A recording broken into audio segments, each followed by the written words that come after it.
By the way, Robin, the most of the email that we got from yesterday's show centered around you again and your controversial diet techniques by putting beads behind your ears. Again, diet techniques.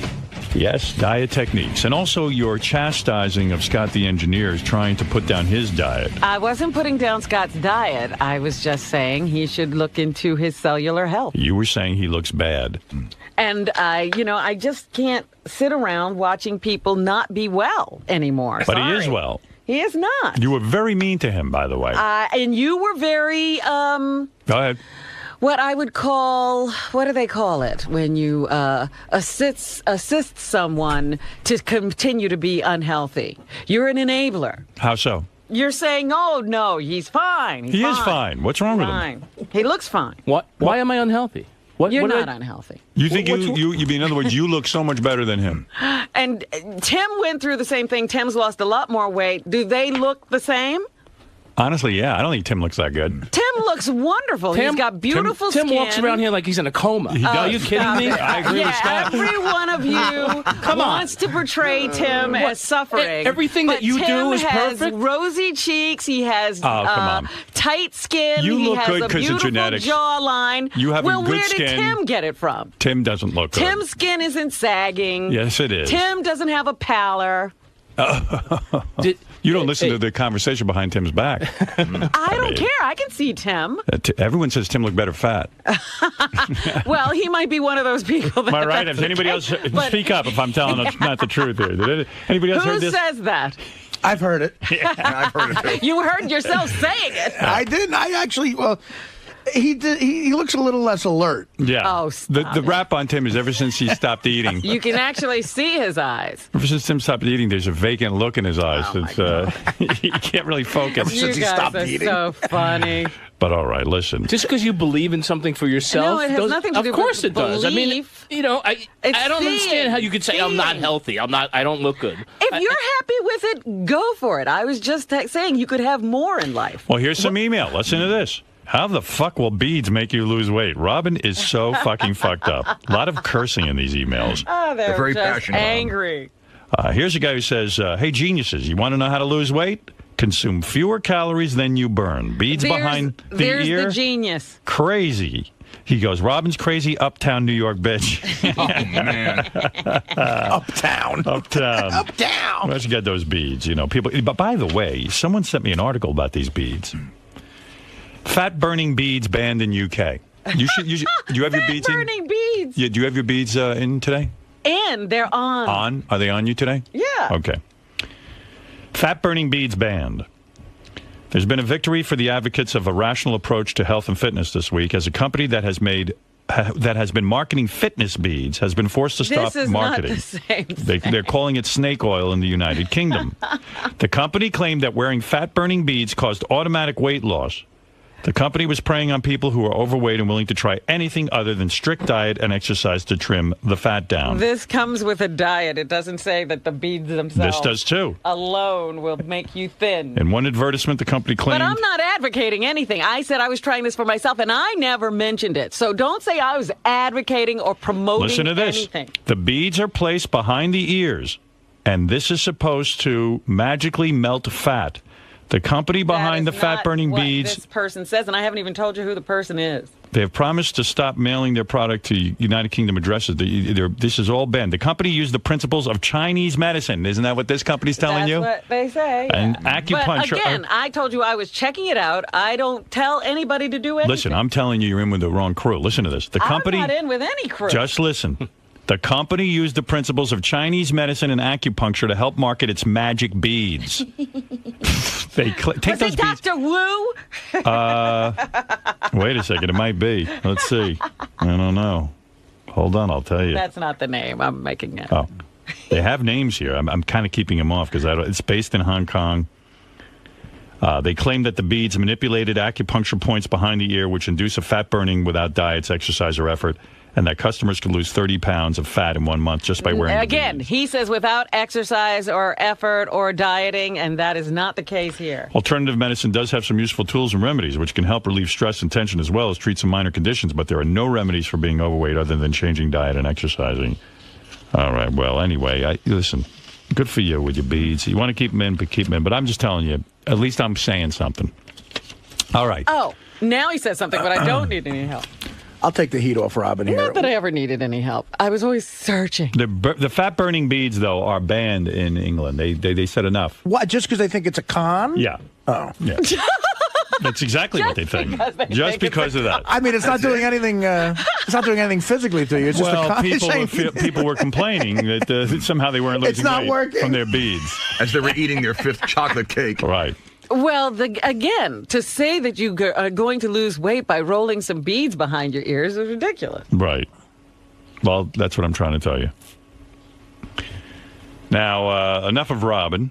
Going to let her off for a few minutes. Oh, who do we move to now?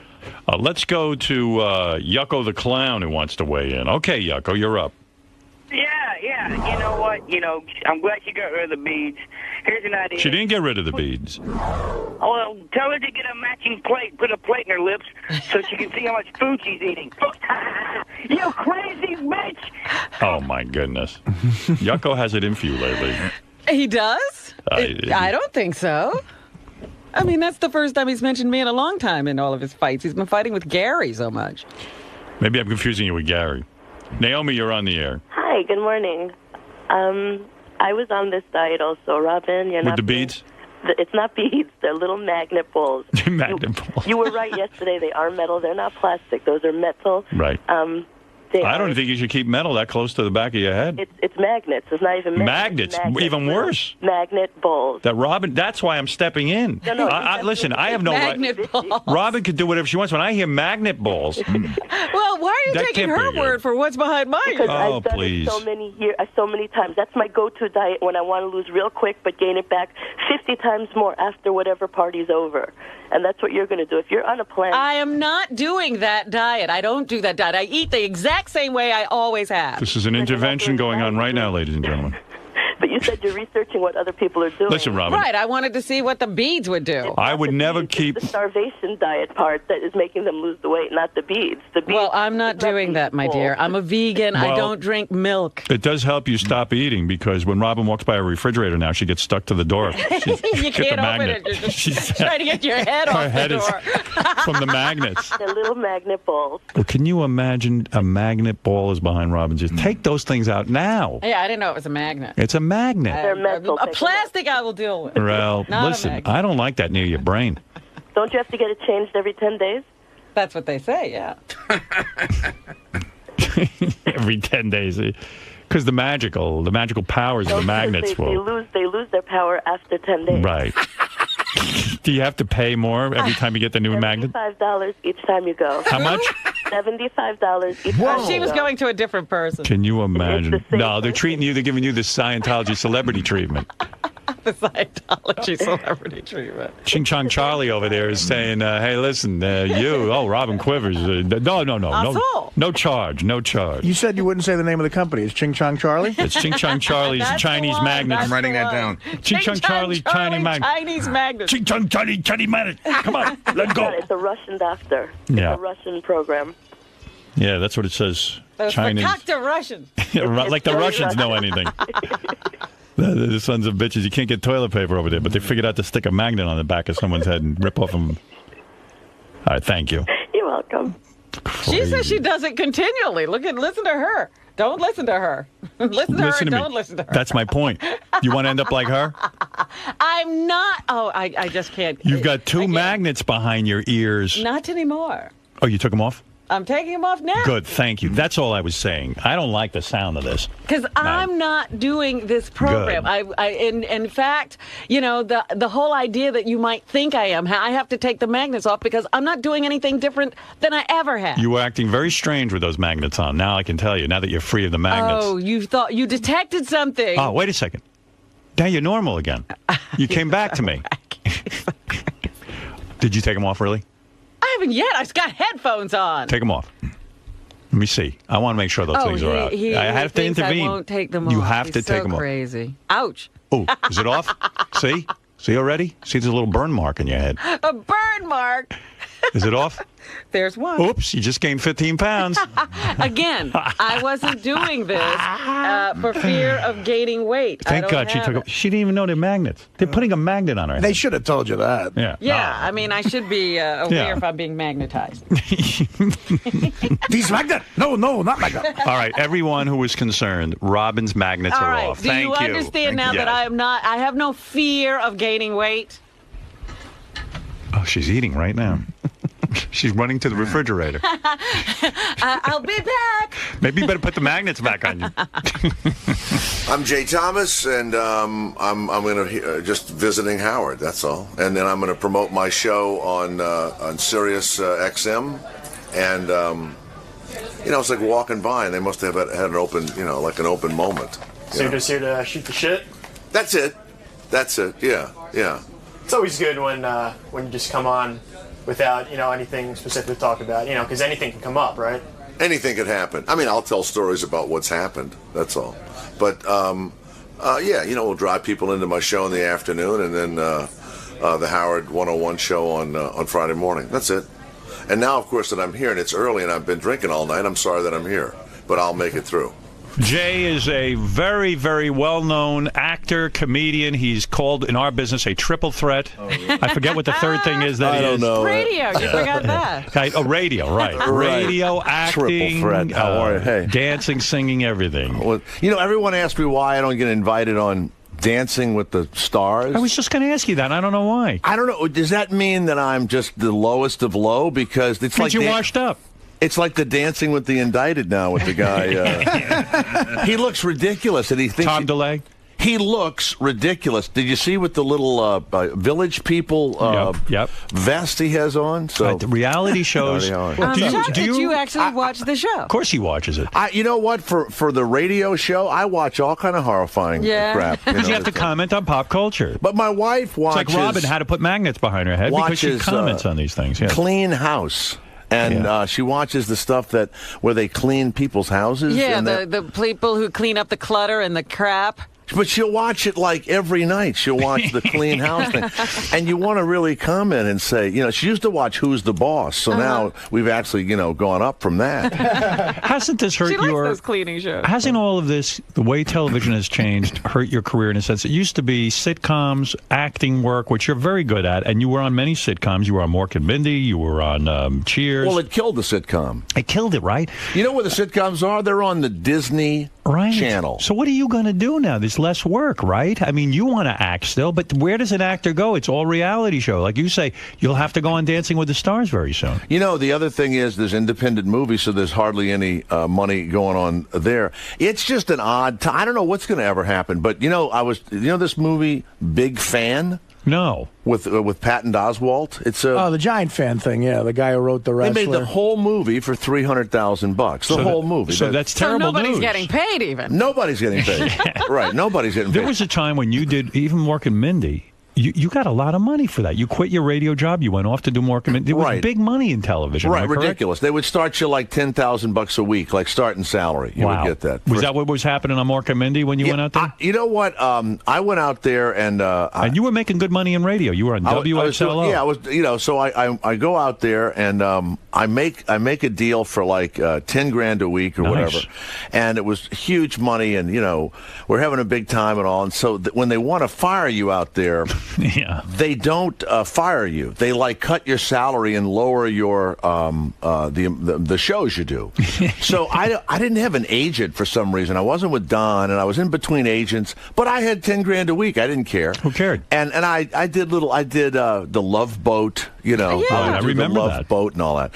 So. A guy calls me up and he says, well... when I would hear you were doing the Love Boat, I would tune in because, you were a radio guy. For me, it was mind-blowing to me. Making it. I said, here's a radio guy who got out of radio and he's now on a sitcom.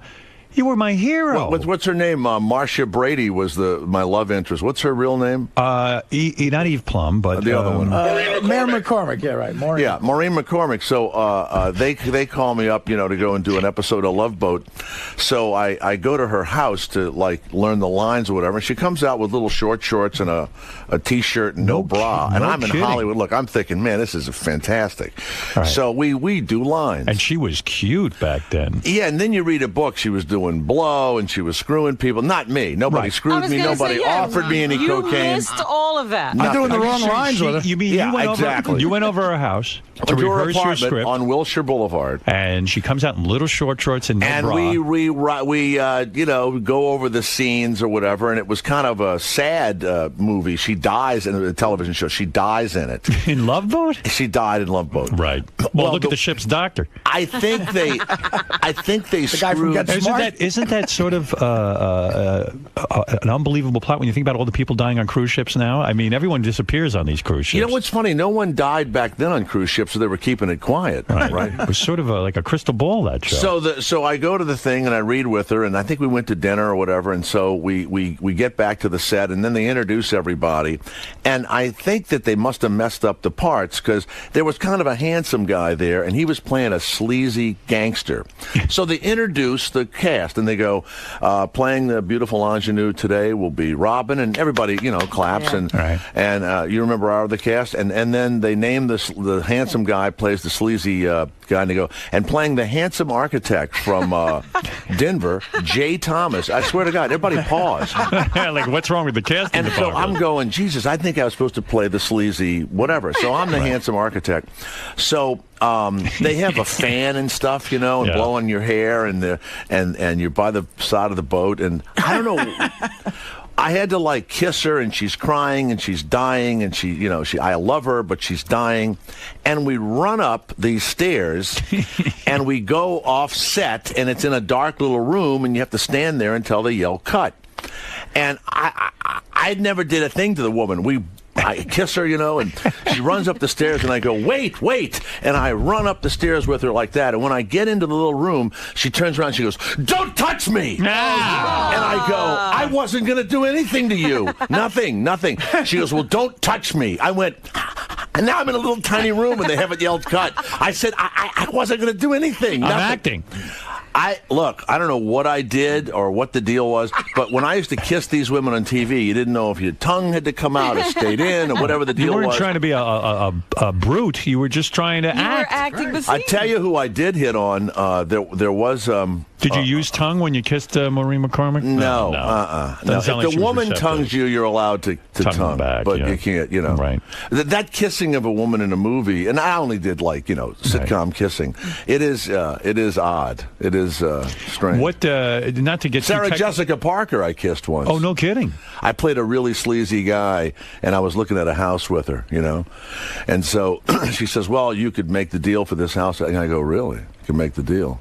Maybe I can make a really good deal." And I had to grab the back of her head and pull her toward me, in, huh? and I kissed her, and it was one of these dramas, and she looks at me, and I go, yeah, you and I can work together like that. So at lunchtime, I'm trying to talk to her, and she was acting like I was that guy. Oh, my God. And she's dating Robert Downey Jr. at the time. Right. So he comes in, and I go, all these guys are sissies. They're like, I don't want to say, you know what I mean? They're not men's men. They're not. Right. Every time I see Jude Law has knocked up another, ticket taker at a crosswalk or whatever, I think, you could beat Jude Law. You could scare Jude Law. You could just get out of here, Because you're a manly guy. You play sports. You're athletic. I hate those guys. You know what? Right. Why do they screw these little skinny nothing guys? Right. I mean, you're very muscular. I'm very muscular. You're right. No, but I'm serious. I see what you mean. And Sarah Jessica Parker gets confused, I guess, and thinks you're a real bad guy just because you're playing a bad. They wouldn't even eat lunch with me. Wow. I don't know. Because you're so manly. Do you think you're unattractive? I think you're a good-looking guy. You know what? I had that white guy afro back then. Sure. I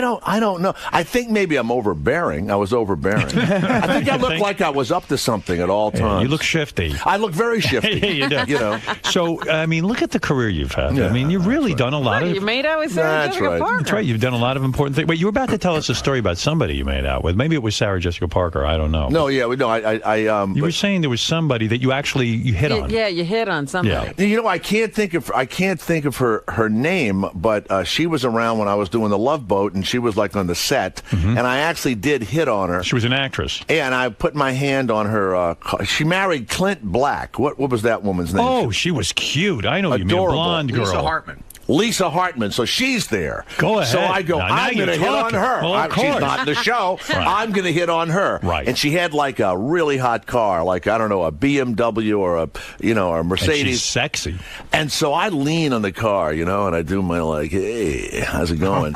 And she looked. How could a girl resist that? And so she says to me, could you get your hands off the car? You're putting your finger marks on. She wouldn't even let you touch her car.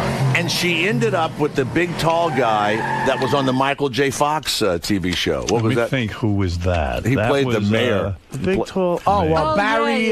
Barry, somebody. Bostwick. Bostwick. Barry Bostwick. Didn't she end up with him? No. Were you angry that... I think that was his girlfriend.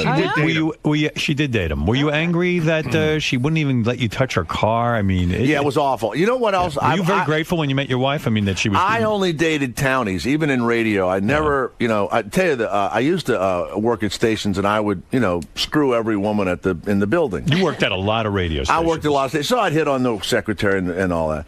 And so early in the morning, there would always be a woman in early in the morning, and I'm out in the middle of nowhere working the morning show, and I would start hitting on her, and before you know it, we would screw while the news was on or something. Sure. Oh my God. In the building. In the building in the morning. I mean, you had a wilder radio career than I ever did. I mean, I was wild on the air, but off the air, you always had a wild thing going. Everyone says about Jay that he was always wild. You would fuck girls during your show? Yeah, during the news. Good I even Lord. did it in New York at when I was XLO? nuts. Yeah, 99X? 99X. And so... Gee, I thought you were such a clean-cut guy back then. No, there's nothing wrong with... You have a show with half-naked women in here. I'm telling you, I get laid, at the building. How did you work that? Like, in other words, when you were at 99X, which is a top 40 station, and you were the morning man, that was a big deal. Right. Did you feel... Also at KTU. Weren't you nervous if you fucked a girl during the show that, like, you wouldn't get back in time to change the record? Well, we had news, right? Yeah. I would, but How I'd long have to was the go in. news? 5 minutes. 5 minutes. And to the second. This Am is I correct? romantic.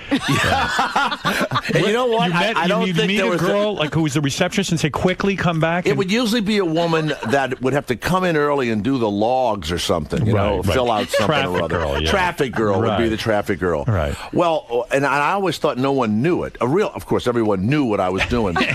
And the way that I finally got caught was when I would put the girl on the desk. Mm-hmm. It was somebody else's desk, and apparently her ass would leave a mark on the papers on this person's desk. Oh. And the person didn't want to turn us in because they said, I don't want to get in trouble for turning Jay Thomas in. Right, you were the Everybody star. knew I was doing it. Where would you go? To somebody else's office? Wouldn't you go into your office? There would and do be it? an office that would be open. She Right. would be working at it, and I'd go, look, I only have like 5 minutes. Let's get crazy, blah, blah, blah. Right. And we weren't doing drugs or anything. Right. That would have been fine, too. But and so you just get on the desk, or, you'd have oral sex or whatever. So when I heard you doing these shows, who knows what was going on during the news? You might have been banging somebody. I didn't do it like every day. Right. But it in the happened a lot. Carolinas, I did it a lot. No There was kidding. a lot in the Carolinas. So you had a real radio career. I would have was women come in sequestered. to win tickets, and we'd have sex in my office, and I'd give them tickets to concerts. Good Lord. No Sometimes they'd left their kids out in the lobby. That was always the bad That would one. be strange. Yeah. Boy, how many girls you figured you've had in your lifetime? When I see those numbers, I was a disc jockey, and I would have been like a guy that owned a trucking company if I hadn't been a disc jockey. Yeah. So it was a lot of women, but Wow. not to brag about it. And they always had a good time with me. Right. Yeah? I always had a great time. Yeah, You of had a course. great time. Listen, you're Jay Thomas. Yeah, but after a while, your brain gets a little soft because you don't know why you're having sex anymore. you Well, know? I can imagine, Yeah. I guess that's kind of how people thought I was conducting myself off the air. But, I got married very young. And You were married the whole time. I was married But you the don't whole like to time. go out. I don't. You see, you love going out. See, I went Jay's out very social. and I was drinking last night at a bar, and these two gigantic Korean women there's these Koreans in our building. It looks like, I don't know what it looks like. Yeah. But I was going to stay say away something from that. awful. You went I out- was gonna Stay say- away I was from going to that. say something awful. You went out drinking in Manhattan. Yeah, and so these. So you're the this- kind of guy, you'll go even by yourself to a bar, right? No, not really. I mean, I'll read a newspaper or a magazine or whatever, but I'm not looking to meet anybody. About a 6'3" ex-Olympic swimmer, Korean swimmer. Right. Found me cute and animated, and the next thing you know is talking to me in the bar and all. And of course, everybody thinks, I did something. But what's funny about being on TV and the radio is it was like having big tits. Right. You walk into a bar and you don't have to hit on anybody. Right. Right. They come to you. And they'll Right. whisper, even if you'd like the slice and dice guy in the middle of the night, he used to get laid. That guy, Ron Popeil. Right. He used to get laid. You remember him? Right. Ron Popeil, who would sell Anybody the infomercial that's on stuff. TV gets laid. Fame is an amazing thing. It's as long as you're stupid, though. somebody. Because you know what it is? Women trust you. They say, well, he's got a good job. It's like they know you already. Right. So they you seem to got feel you're past safe. a certain barrier. The combination of fame and blow, that's a big one. The one I love is when they don't know who you are, and then people recognize you, and in about an hour, they're going to lay a guy that they didn't know who he was. That's right. But now other people have recognized him, so I got to get some of this. Right. See, it's amazing. You were very smart in your career because there was a point in time, especially when you were up and coming, that you were single and you got to take advantage of this fame. And But wasn't it uncomfortable around the state? I mean, were you screwing different girls at the station? Yeah, the worst one was 99X. I think I would go into WXLO in New I would York. go into different offices, and I'd get off the air, and I would go, and each one, they had one woman that spoke in tongues actually, and I don't know what she was ever were saying. you picky at all? I guess everybody was adorable. We're all young. Everybody was great, but there was a line of offices. There would be the traffic woman. There was the music director. Then there would be some sort of assistant, and I would move in and out of the offices. You were a busy bee. You were just moving. I was like a busy bee. Pollinating every Right. flower. I was a busy bee. I was. Do you think you were a sex addict? You know, I mean, in a way. That's another stupid thing when you see that. What's a Right. sex addict? Well, I didn't used to think that there was something about That's that, but a sex. not But do you true. think that you were? It wasn't that you were that horny. It wasn't that you were that horny. It was that you felt you had to connect with every single. No, one. I didn't. I didn't. I do think that, man. No, I would. You would just connect, and you'd be in the office, and you'd be talking, and But wasn't it embarrassing afterwards because basically you had to see them the next day and you didn't? Now you're not fucking them anymore. No, but I mean, you never took one of these girls out to dinner? Yeah, I would take them out to dinner. Oh, Sure. okay. No, I would have relationships with them for years. Oh. And I'd go to their weddings and stuff. Oh, my God. I mean, I was their friend.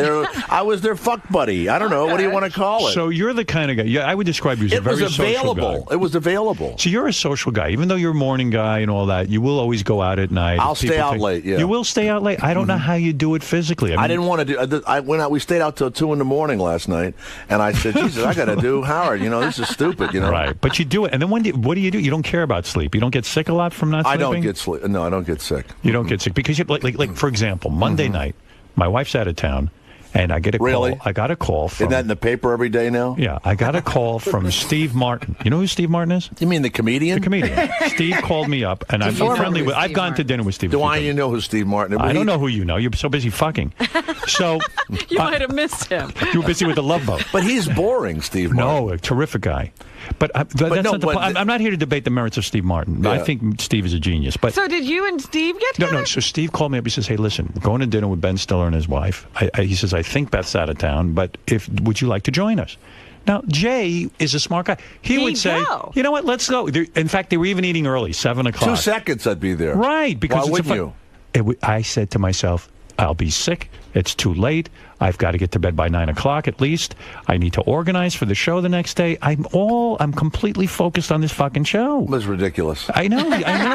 But By this the is way, how I Focused think. on When you Beth. get it, I mean, I have to listen, and you're certainly great, and they pay you a lot of money, but this is not difficult to do. Well, I don't know. I mean, for you me had it the is. women in here taking their clothes off and answering questions, and Sal, and I mean, come on. I had to we're not- craft that. I had to get people naked. You weren't doing Benjamin Button in here a few minutes ago. I feel I need to be focused for the show. Well, you're stupid. You shouldn't do that. That's You should go silly, to right? I dinner. should have gone to dinner. Go to dinner. You Right. live. You know what? What you really have to do is stop being like that. I don't know how else to tell you, But maybe that's why I'm so successful, because I'm so focused No. on the show. Don't you think? It would make no It has difference at nothing to all. do- has Look, nothing to do with drunks that. and drug addicts who stayed out all night were hugely successful. Is that right? Lenny Bruce was on heroin. He was very successful. Extremely If successful. Steve Martin had called him, he'd have gone out with him, So your advice to me is to pay less attention to the show and get out and No, do your come thing. home at 9 o'clock. You'll be fine. Go I to see. early dinner and come home. Right. But what it does is... I wake up tired.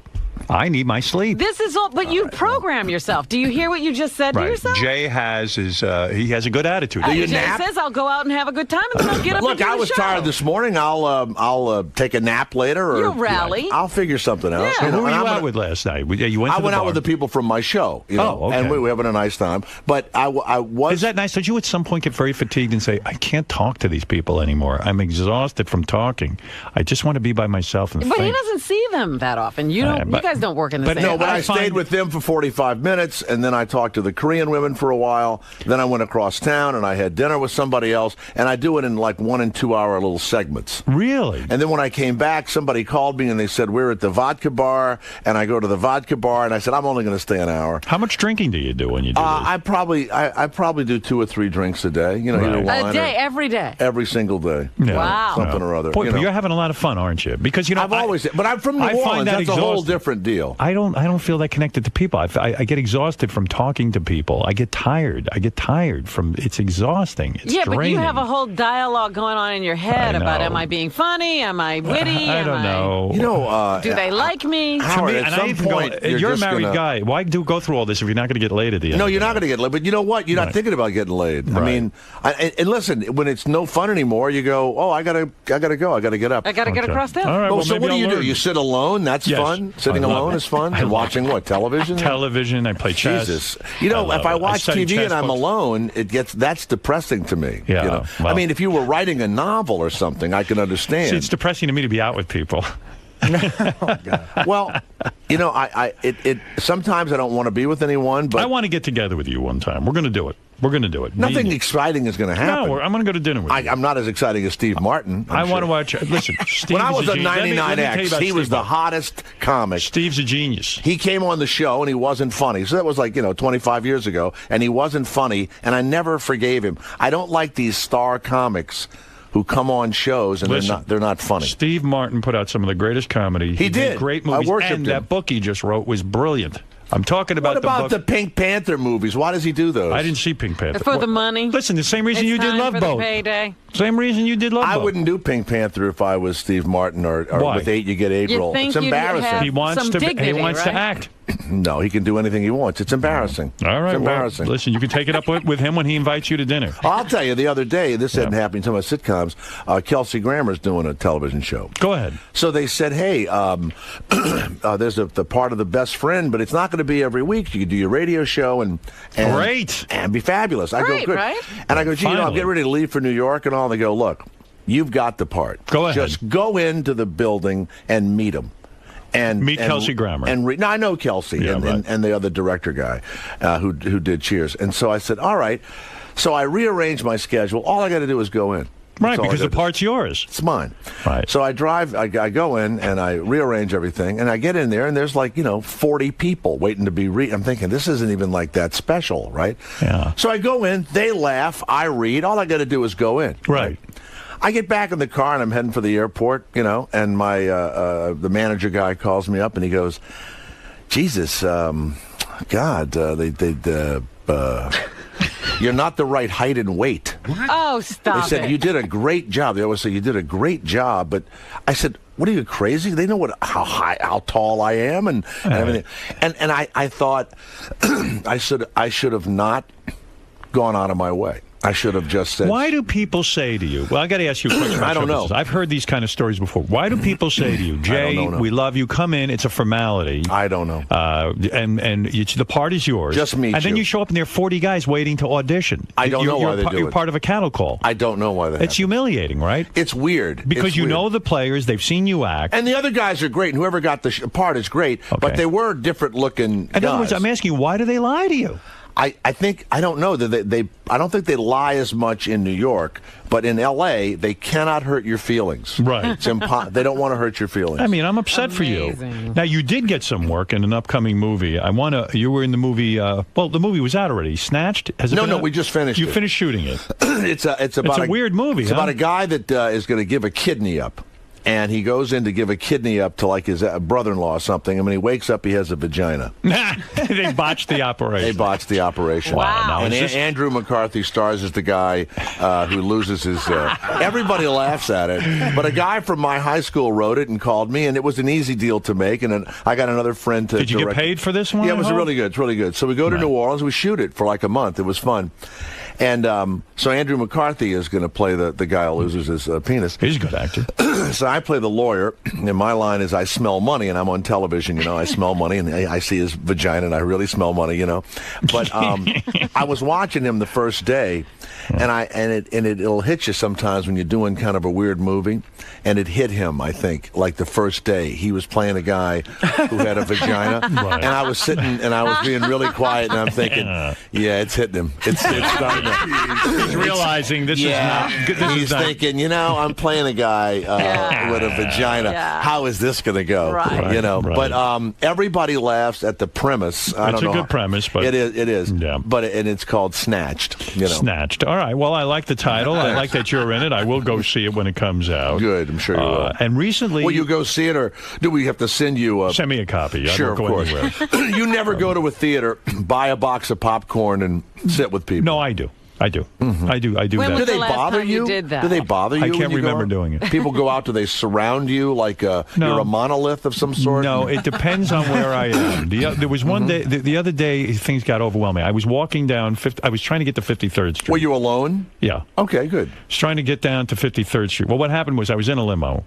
President Obama was in town. It was awful. And I couldn't get down the street. So we were going to watch a movie at the Warner Brothers screening room.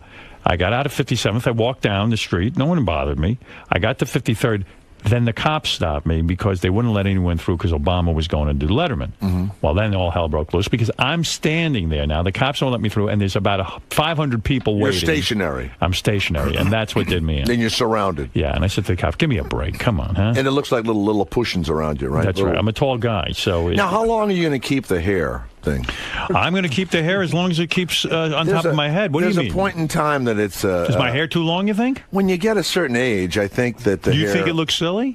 Yeah. You do? Really? I do. I think it was still looking good, but you might be right. I mean, not that I can have really long hair, but I keep it short. I mean... Well, you have no choice. You don't have that much hair left. I don't have that much hair left. I've got the hair. I know, but it's... Have you ever seen my face? What are you looking silly about it? What do you mean? Have you ever seen my face without the hair? Now, you know what? It's like the over-the-hill rock stars. It's like... I saw Gino Vanelli You recently. might be right. You know Gino Vanelli? You remember Gino Vanelli? I remember him. So I'm at the Harrah's Casino in New Orleans. Yes, I was gambling there. And I was doing a burlesque show there also or something. So we're having a big time. Gino Vanelli comes in the restaurant, and he still is trying to have the hair, that Gino Vanelli hair. Right. And he looks ridiculous with the hair. You think I'm at the ridiculous point? Not ridiculous. Listen, not yet. I've gotten way shorter. I've shortened my hair. In fact, I'm getting a haircut today. And Okay, it's much that's shorter. good. It is shorter. It is shorter. So I think it's appropriately short. It's not like the traditional haircut.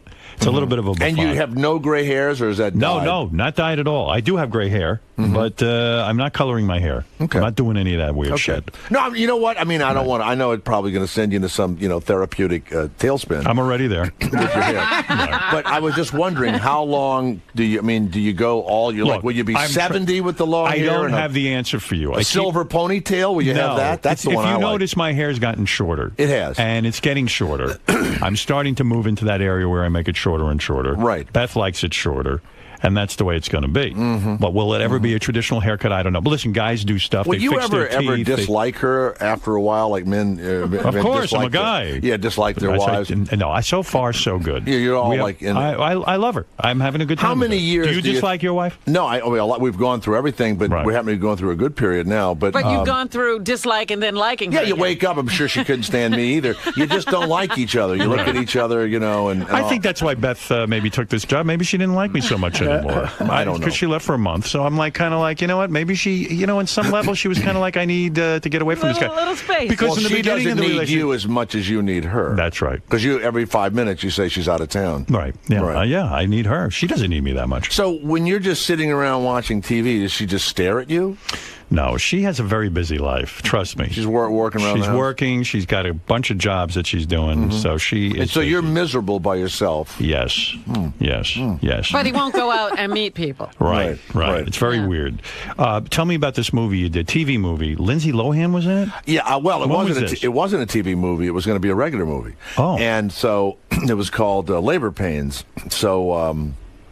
what do you play, like dad, Lindsay Lohan's dad? Or no, something? I play like an older guy at this publishing firm, and I'm looking at her and looking at her ass and all, and then she gets pregnant, and it turns me off. Right. But she's faking pregnancy because she's going to get fired. Right. So she fakes it, and she falls in love with the guy, and she really gets pregnant.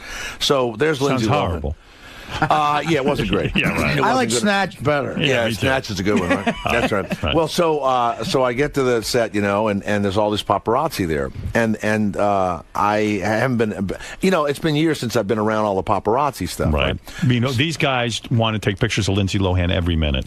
And they are Armenians, and they're from the Valley, and they're like the group of paparazzi from the Valley. And if other paparazzi come, they run them off, and they fist fight, and it's a danger. You mean paparazzis have territory? They do. Wow. This is the Armenian kind of territory in the Valley, and they were taking her picture and the whole thing.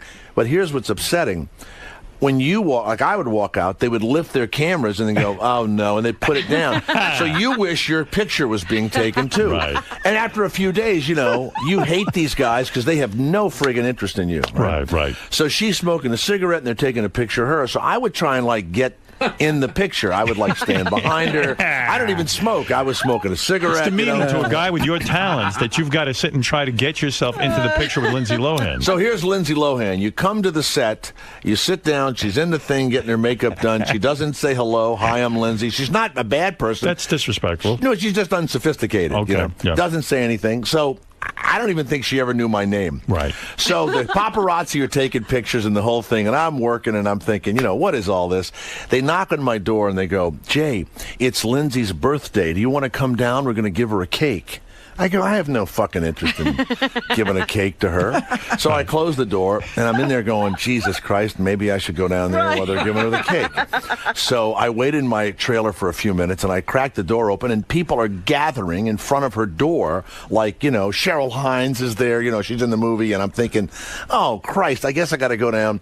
So by the time I get there, I'm on the edge, and the cake is delivered, but it's right in front of me. So when Lindsay come out, I go, happy birthday, Lindsay. And it was like I gave her the cake. So I took complete credit for the cake. Happy birthday, Lindsay. So, and the paparazzi's coming, and they're taking Jay. Yeah, all of that stuff. But so the Armenian guys were really pissing me off. And Turkey played Armenia the day before in soccer.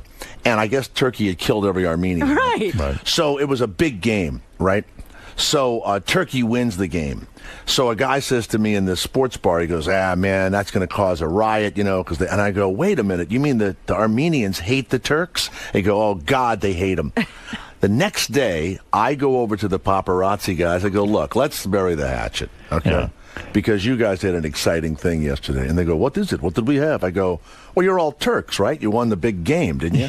They went absolutely nuts. The security guard had to come. Wow. And every day I would call them and go, hey, Turks, how's it going? Oh, they went crazy. Now they noticed you. Oh, yeah. Oh, yeah. Now they know your name. But what would happen is they would get a phone call, and they would all jump in these little Honda-like cars and ride away because someone had called them, and they would say, some other star is across town. Yeah, I mean, this is you realize how big this is. The Armenians hate the Turks because the Turks killed millions of them. You know what I mean? They wipe them out. Yeah, there's a whole thing there. Well, that's a good insult if ever you meet an Armenian. You just keep calling them a Turk over and over again. Right. I can't believe you did that. Well, listen, it sounds like things are going just about the same as they've always been. That's exactly right. You're pretty right mediocre. Yeah, I'm right under the radar where I like to be. Well, I love you. You got to be. You're going to be a big star yet. I'm telling you. Your day is coming. What's going to happen? I'm going to die, and all my crap is going to come out then, Yeah, right. What's the use, Oh, my God. Can you believe brilliant. what Mackenzie Phillips is saying about John? 10 years she supposedly screwed him. Yeah.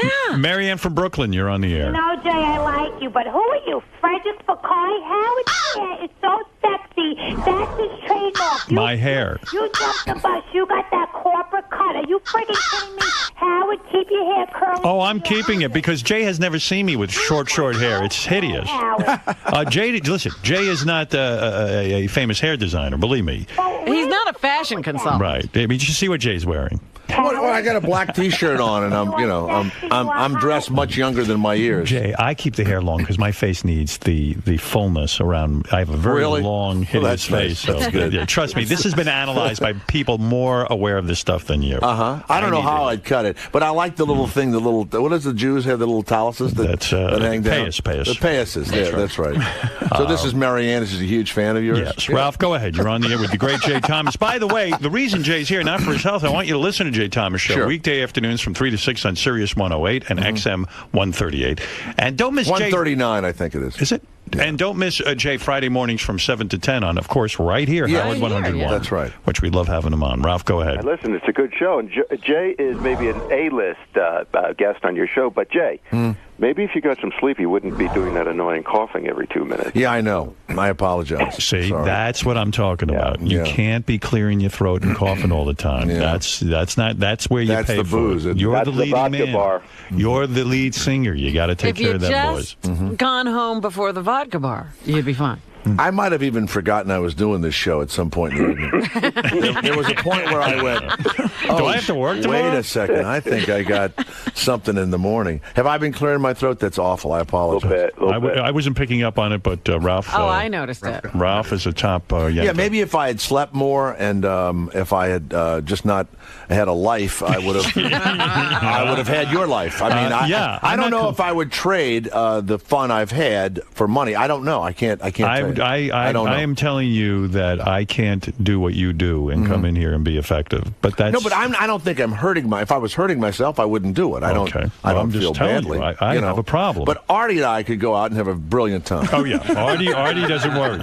Yeah, I'm not the lead guy. I could just sit here and just. He can phase in and out of this. It's impressive that Jay could do both, though. You know. Yeah. No, but I'm not doing a lot. Well, you do well, though. You're a successful host, and you party. Yeah, but a little bit. But I'm from Louisiana, from New Orleans. We were raised. Yeah, you got to party. Yeah, we were raised like that, You and have a everybody party does. muscle.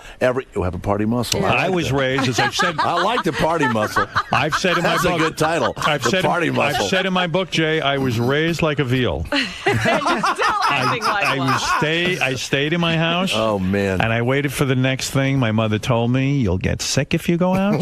You need your rest. Deep rest is very important. And if you go out, bad things happen. You'll see. A lot of people got killed in the Holocaust. They went outside. If they stayed indoors, they would have been there." Why is it that the stuff you hated as a child, that you do as an adult, I don't get it. You get trapped in a web. All right. All right. Listen, Jay. Thank you very much. I love having you here. Next time I won't stay up till 2 in the morning. No, drinking. I want you to big mistake. Behave professionally next time. I will. Listen to Jay Thomas. Thank you. You're on this afternoon, right? I'm on this afternoon from 3 until 6. I'll be wide awake. 108 and XM 139. Don't miss Jay right here Friday morning. You're talking about tomorrow morning from 7 to 10 on Howard 101. I'm going to get You a good going out night's tonight? sleep. No going out tonight. No, I won't. You know what? I got to see what happens. Let me the tell you day is something. young. You are A-list here, as Ralph said. Thank you. In our world, you're bigger than Lindsay Lohan. Hey, Ralph. Until she shows up. Hey, Ralph. There you go. Enjoy your breakfast, Ralph. Oh, Jay, man. Yes. Good, man. Good. You were pretty honest in there today with telling Howard about his hair. And, Yeah, after at a certain point, it's you're too old to have that kind of hair. I really did. I saw Gino Vanelli. Remember Gino Vanelli with the hair, and he's still trying to keep it. Yeah, it's I mean, I could still have some sort of a afro-looking thing, but Do you think he might have taken it the wrong way? I think everything hits Howard, and I think he'll think about it all night tonight, especially because Beth isn't around. All that stuff. At the gallery tonight. Yeah, I think you'll think about it. Sure. I do that. It's like a little way for me to hurt somebody that's bigger than me. You just give them a little seed, Make yourself feel a little better. seed of insecurity. Exactly. Yeah. So you had a good time today, man? I had a great time. All right, thanks for All right, stopping thanks by. a lot.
On January 9th, 2006, Howard Stern launched his new Sirius satellite radio show, ushering in a true revolution.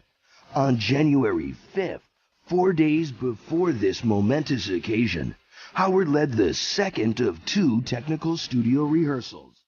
If the events that occurred during this run-through were any indication of what the future was going to be like, we all would have been in a lot of trouble.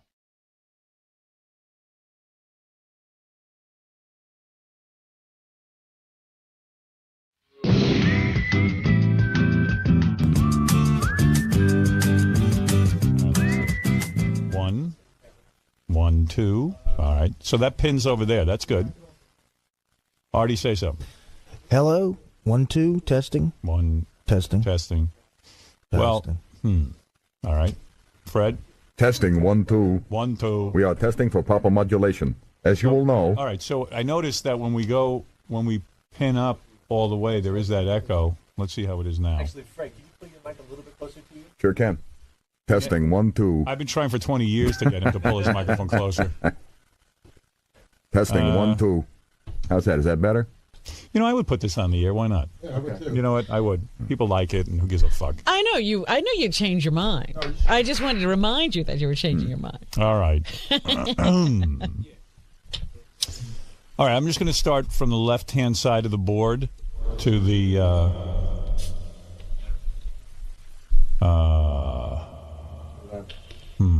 All right, that's reverb. Is that reverb? Is that reverb? Plate reverb. Is it? It's like the plate in my head. Coming at you. 1, 2, 3, 4. WLB. Blah, blah, blah, blah, blah, blah, blah. Do you think that sounds the same, Fred? What we used to have? I mean, it's a nice, wet, splashy reverb. Are there any other choices besides that? Yeah, it's really echoey. I think if you just cut back on the effect level, you might be all right. First comment, we got to adjust the reverb still. All right, Robin, you say something. Hello, I'm on Howard 100. Yes, you are. Wow. And we're listening to Howard 100. Oh, my. No More. Robin's not saying that. No. For everybody else. All right, Benji, not that we're going to use your microphone, but let's try it. All right, for my first and only time. Hello. Hello, hello. Hey, you sound just as bad here as you did at the other time. Thank you. And that was just enough of him. Yeah. All right, let's see this. Tim, go over to the podium. Let's hear you.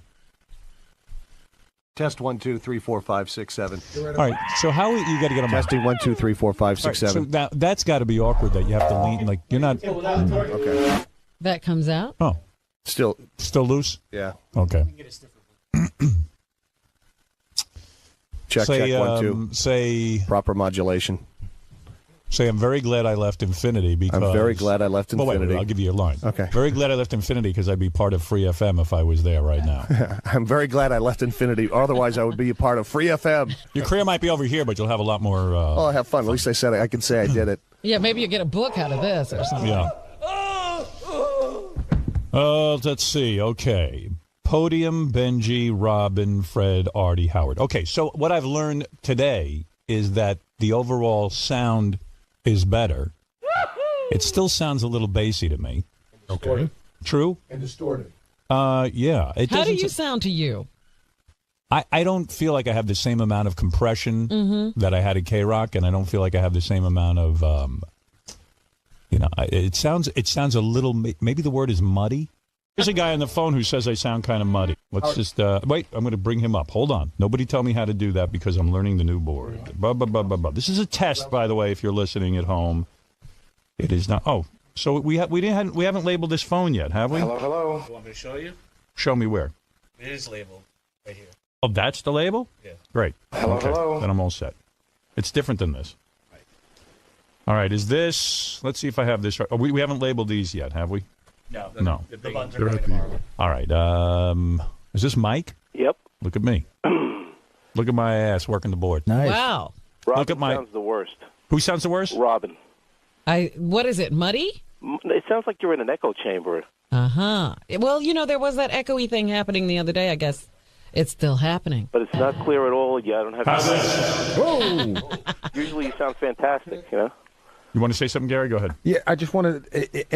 Am I hearing something different in my headphones? Like right now, I'm incredibly overmodulated, as was Fred and Artie. So you don't have proper modulation. No, but I'm wondering, is it my headphones or is it the feed? Because Robin actually sounds like. Do I sound It's got to be the head. overmodulated? I mean, I turn mine down and it still splatters. Exactly. Yeah, so we got to somehow get a. We got to be able to hear true. I say we give up. Not hearing.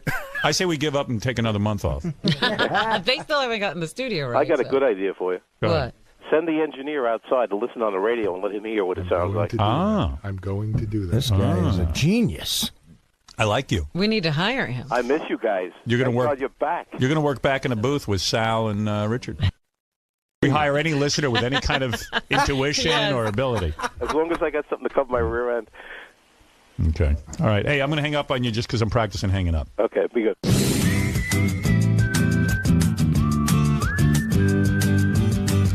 So Scotty, where's my headphone volume? Oh, it's nowhere. It's clearly labeled. Oh, here it is. In a way that you can't see it. What do you want, Sally? Howard. Whoa, this is really hot. Yeah, that's what I thought. I wanted to switch headphones to What, see. my penis? It's just. I wish. The guest headphones need to be fixed. Okay, I'll move it out a little. All right. What do you wish? Okay, so what do you wish? I wish your penis was real hot. I don't know what I'm talking about. It's just as creepy. It's going to get a lot creepier. Howard, I set up the profit system on the right. Those are going to be. Meanwhile, I walk in today, right? And Sal's looking at me with these puppy dog eyes and stuff because he's all upset for me. I know what's going on. He's all traumatized because of the newspaper. Because my daughter's in the newspaper. Oh. For being in a play naked. So he's giving me the look of shame, like, no, I'm so sorry. He's with you. He feels for you. Well, it goes farther than that, Howard. Sal's. It's really funny because the last 2 days with him has been sort of amusing. So after the other day when you called him in during our last test and he wasn't ready. Yeah. And his stuff wasn't ready. He just gets crazy. I mean, Artie and I used to go, didn't he work on Wall Street where they just broke your balls beyond belief? Don't you have to be made of Teflon? Yeah. But he's so sensitive. So he spent all day yesterday filling up the profit system with stuff, and he's just dying to hand you your birthday cake. You know what I mean? Like your present. Oh, that's why he's telling you about the profit system. Hello, jackass. We're working over here. I know. I am trying to contribute to the show. He'll get to it when he gets to it. I know, and that's what Sal, I'm doing. We're going to get to you. Okay. We're going to get to you. I'm simply explaining what you need. But we know that. We told him what he needs. What are you trying to do right now? I don't even understand why you're sitting here talking to me. I'm trying to do a test. Shouldn't you be working on Super Sting too? I'm contributing to the test. What do you want to do? Tell me now. I'm working on the microphones, but tell me what you need to do. No, I'm not going to interfere with your. No, you are. You're interfering. What do you want to do? What did you come in here to say? No, you're excited like a little kid. What I'm saying is, reel it in. I'll wait, Howard. Everyone quiet. Okay. What is it you want from me right now? If you look to your right, I've constructed the computer screen to look like your stacks of Am I cards. working on that now? Apparently not now. Right. I didn't know. I'm sorry. Okay, so why don't you calm down? I will calm down. Take off your headphones. You can leave. Walk out of the room. Look at me. You can leave. And then when we're ready for you to talk about what you've done. No, I don't care about what I've done. It's about what is important. Sal, I'm trying to do this in a methodical way. I'm moving from the left side of the board to the right side of the board. He'll get to you. I'm going to get to you. It's not even getting. Why are you you guys crying? make it? Why are you guys? Are you I'm not crying. No. His why, hands start shaking. I'm and he's here. crying. Look at your face. It's like why? Sal, How come? Sal, what's going on inside? Tell me. Everything's going down. Tell me what's going downhill. He hasn't gotten the. No, I'm going to tell you what's going on. It's not about attention, Gary. Don't paint it that not way. attention. He hasn't gotten the sort of accolades this week. No, it's not true. And the other thing is, by the way, people, I will wait for you, Howard. I feel you're a valuable guy here. I think you're very valuable. Thank you. I've shown you in many ways. Yes, thank you. And I met your daughter yesterday. Yes. And she is one of the most beautiful All right. girls. Stop. Don't go there. I mean that in a platonic. All right. Here's what I want to do. Stunning. Right. Okay. You got good sauce in your bowls, Howard. Let me tell you, you make good kids. Thank you. What I want to talk about right now is the equipment. Okay. Okay. Can I just say one more thing about Sal? And Sal, Yes, I'm sir. going to get to your contribution. Can I go back to my yes, test? but I want you to understand, it's not about me showing my contribution. It's just me contributing. I don't want we credit. all believe that I for don't sure. want He's credit. been accolade-free I for just 2 want- weeks. Exactly. He can't take it. Now, Howard, I mean, Sal, when you By the way, in the test here, as I'm talking to Sal and Gary and everything, I need my voice much louder. I'm like the guitar player who needs to go to 11 on his amp. There's like an eighth of bass that's All right, listen to me. Listen to me. Listen to me. I can tell. I listen to your voice. All every right, day. good. Howard, can I tell him something technical? I that can he needs to gauge know? his voice on the microphone. Sal, I promise you I can. want you to go to your cubby hole. Okay. And work. All right. Sal, when you take your headphones off and you put them down on the counter, make sure the microphone is up rather than down, if you know what I mean. Otherwise, it'll hit the counter. And Okay. Gary, I got to get Sal out of here, and I got limited time today. Everyone's making me mental. I'm just trying to get him. What is it, Richard? Sal was devastated the other day when I came in and had a file for you. I think he's trying to make up for that. That's exactly what's going on. Yeah. What? What's wrong with me trying to make up? Why? I'm doing my job. I've been waiting for Thom for Sal, 2 freaking days Sal, look to at fix me. my computer. Sal, look at me. I'm working on the microphones first. Don't deflect I'm the rebutting Richard Christie. That's all I'm doing. Rich, everyone knows you want to get in here and show everyone what you've done. No, I don't. God damn it. Why can't I? All right, I tell you what. In honor of Sal, what do you want to tell him? I tell you, I'm gonna because I don't know what I'm doing. I'm gonna screw up my test right now and go right to tell us what I don't you want that. I what don't want did you to come screw in up for? your test. I don't want to What screw- did you come in for? came You rushed in here. No, I'm not going to tell you. You got on mic. No, Tell me now what you want to tell me. Let me hear. I'm just doing what I'm. Look, you got a cameraman, you got Scott, you got Gary. I'm doing my part. I'm waiting for Sal, I was going to get to that part. Okay, and I'll wait. He's Okay. so Just proud. stop He made busting my balls. He made a button bar for you. You guys are always trying. Can I get Sal, one other thing that's upsetting Tell him? me now. I want to get this over with so I can get you out of here and get done with what you want to tell me. Tell me now why you came in the studio and what is so important and what you want me to do. Go ahead. You have my attention. The clips are very important. And on your right monitor, all the way to your right, I've constructed the clips in a way where they simulate. Jesus, I can't speak now. Simulate. They simulate the same way we used to stack the cards, Howard. Okay. The first row is songs, the second row is pranks, the third row might be porn clips. That's good. And thank you. Okay, that's all. That's all I want. Now, what if I want to go to page 2? There is no page 2 yet. This is a rehearsal Okay. page, but I'll make a page for every day of the week, and I'm going to show you that later. No, what if you have more than what if you have more tapes than this? I can drag and drop the new tapes, whatever you call for. I can drag and All drop right. in. Okay, there, I got it. And Okay. they'll move That's over what to I the knew. I knew that already. Yeah, but that wasn't constructed and categorized. That's what I was trying to get to you at. What he's saying is the button bar is there, but he's put them in an order. All right, Sal, I hear what you're saying. Thank Can I you. get back to the test? All right. Drag yourself outside. and Did drop you the tell him attitude. he did a very good thing? You did a very good thing. You did a really Gary's good thing. happy. But what is that, Gary? Can I just tell you something funny that happened with Sal yesterday that goes to this whole why he gets nuts? We had a meeting yesterday to learn the profit system, and he just forgot. He forgot about it. He was in his studio, so we all went to it, and he was just heartbroken that nobody remembered to tell him to come in. Yes. Heartbroken that we had all forgotten him. And he was yelling at me. And he started yelling at Richard like Richard was his wife. Like, what's wrong with you? Could you not tell me? But the thing that Gary fails to point out is that Sal felt it was sort of a conspiracy that Right. Richard wanted to be in the meeting, Yeah. and he didn't want Sal to be in And it just got crazy. He pulled me in my office. Okay, listen to me. We're doing the show now. I got to do a test. Okay. This is not the show. This is a test to see how we operate. I've allowed them to put this on the air because I figured, why not?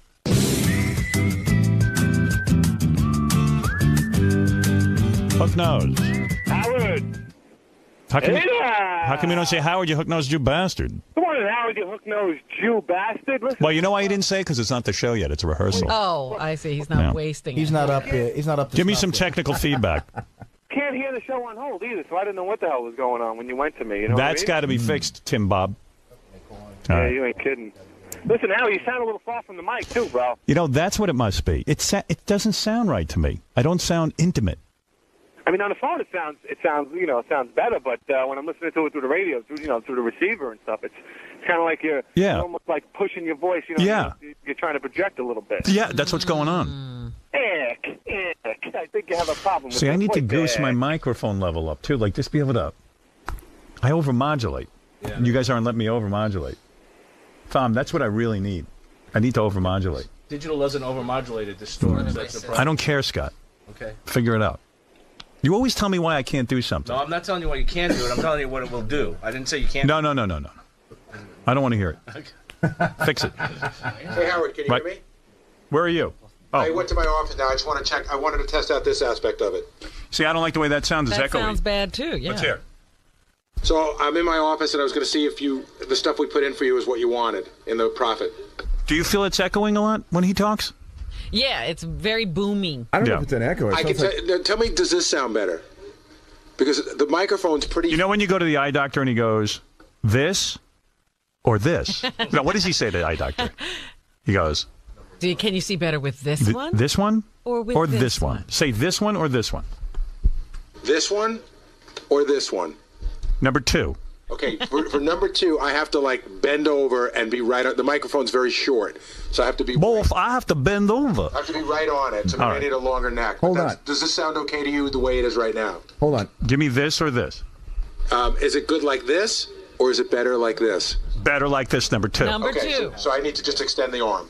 I don't know. No, you need to get your teeth made smaller. I think there's also another sound coming in there. If you can just hold the trigger down without saying anything, I think there's an extraneous All right, hold the trigger noise. down. I'm holding the trigger down. Now I'm going to Don't shut talk, up. don't I talk. got it. I'm going to shut up.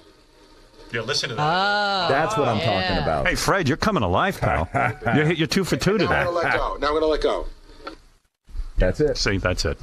It's picking up some sort of noise. I don't know if it's overmodulating on the board. That's or called if it's- ambient noise, Or Fred. if it's right, picking up something Yeah, in the what's room. going on in that room? Let's see what Ralph wants. Open up Bob's soft panel. Now, why is that? Why is there? Who's getting feedback? Who took their headphones off? That was probably me. Who?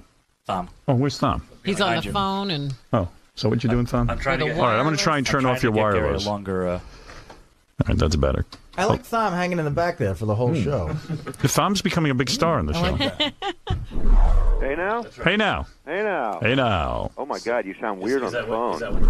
Yeah, I don't know what's going on, but it doesn't How is sound. it on the air? Not good at all. There is not proper modulation. Yeah, it was better the other day, I think. Well, here's the deal. Robin sounds the worst. She sounds like she's in a tube, and it's A green type of tube? a green type of Which tube. opens and closes. Now, Fred, how come when I say that you don't hit that? Thank you. A green type of tube? Well, I can give you that. Good. And you're very bassy. Everything is real bassy. It's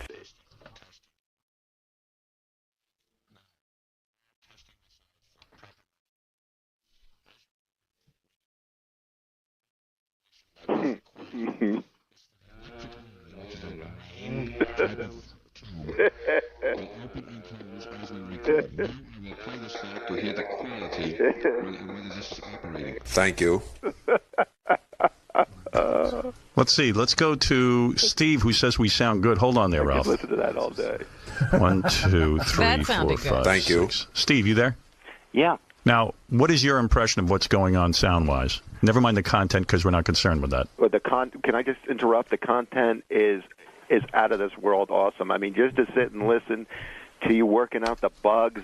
I mean, because I've tried to listen to K-Rock today for a little while. It's just unlistenable what these people are doing. So you mean our test show is better than their show? Oh, please, nigga. Yeah, Howard, let's hear you sing Yankee Rose, though. Listening over FM for 20 years, this is far superior. Yeah, we're just working out the bugs. I mean, don't evaluate our sound yet, because this is a work in progress. I will tell you But this, though. this gentleman is saying all the mics sound okay to him? Robin, you sound a little off there, but yeah, it sounds like you're in a tube or something. It's weird, because to me, you're the one who sounds the best. Yeah, it sounds really good in here. Yeah, I wouldn't even touch Robin based on what I'm hearing right now. No, you'll hear it. You'll be like, oh, no. Really? Oy vey. Oy vey. Everything on the phone. How do we know this guy who's saying we sound good isn't an executive for Viacom trying to There you go. sabotage you? Who are you, sir? Who are you? I'm nobody. What are your credentials? Why do you say it sounds good? This is Fareed. You sound excellent. I've never heard such a show. Hey, Gary, where's my megaphone? We need that. Your megaphone not in for the haven't test? unpacked it yet. What'd you say? We haven't unpacked it yet. I think I can find it. You haven't unpacked it yet. I saw a megaphone in that closet behind where the bar is. We got to look. We had a lot of boxes that still hadn't been unpacked, believe it or not. Better hurry up. When are you going to do that? Now, why am I hearing that? You hear all that now? I wonder what that is. Is that the podium?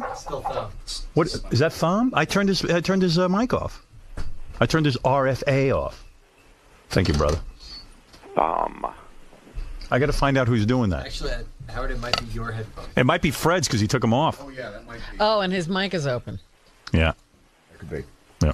You know, there's nothing on hold What do you mean? when I'm waiting to come on. Yeah, we know. That's another problem. Yeah. There's no. You don't hear the show. Now I don't remember why I wanted my megaphone. Thank you. Yes. Farid. Like I can hear that guy talking, the caller. I can hear. I could hear him good. Off. All right, I got to go play some stuff and screw around here, all right? Happy birthday. Hey, I listened Thanks. to you and Gary on New Year's Eve. Yeah. That stuff was great too, man. That was fun, man. I tell you, this satellite stuff is way liberating for me as a broadcaster. Yeah? I got to tell you, just being on New Year's Eve and not having like that whole weird thing, you got to get to the next element. You can't be on too long. You just be jumping in all the time, and just you're driving in your car, just call in, Well, what was weird was if they can get a damn hotline together. I'm standing there talking like stream of consciousness. Yeah. And I'm not getting interrupted by commercials. It was just cool. I was like, and I was just rambling and doing my own thing, and I felt good doing it. And you're like, oh man, I got to get up before I puke. You're like, oh, I was so drunk. Oh, you were drunk. Yeah, and then like I was trying to get it on with Beth, and then she wasn't going for it. You went to. I was going to beat off on her ass when she was asleep, and then she said, if you had done that, that would have been it. Oh, my goodness. That's so much fun. Because Ralph has done that. Not to Beth. Yeah, to Beth. No, he's done that. Ralph was with some chick. That's a revelation. Ralph was with this chick, and he says to me she fell asleep drunk, and he pulled down he pulled down the sheets, and she was wearing a thong. Well, we were messing around too a little bit, and then she just kind of like passed out. She passed out on you? And then she fell asleep, and so he finished by pleasuring himself on her ass. No. I humped her ass and then came all over it. Oh, and she never woke up? No, she slept, and he did it 2 more times after that. Oh, my goodness. I tried that a couple times. Are you sure she was still alive? I don't know. Are you sure she wasn't a guy? I got up and Yeah, laughed. I believe the whole thing except the chick part. Who's that? Artie. Oh, is that me doing that? Hold it. There's a lot Might of... be your headphones. Yeah. Really close to your mic. It's not happening now. Turn to the other Yeah, side. no, that's all right. Beth told me if I did that to her, she would divorce me. Whoa. Oops. I had a second.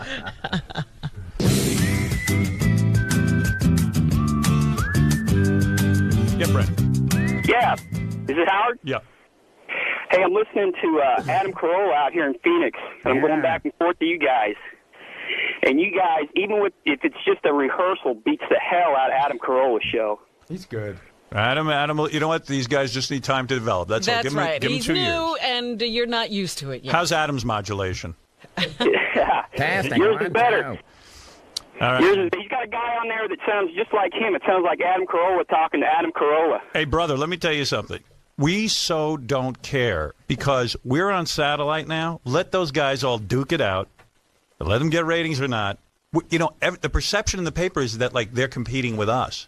How's that? We're not on regular radio anymore.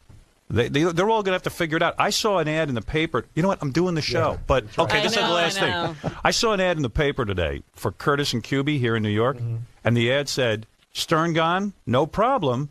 Curtis and Kuby in the morning. There you go. Now, that makes sense to me. Right. Like, you know what? Because you're gone. I'm gone. You know, the people who come to Sirius and listen to us, they're never going back to FM. I guarantee it. Yeah. You know what I'm talking about, right? You've got a subscription.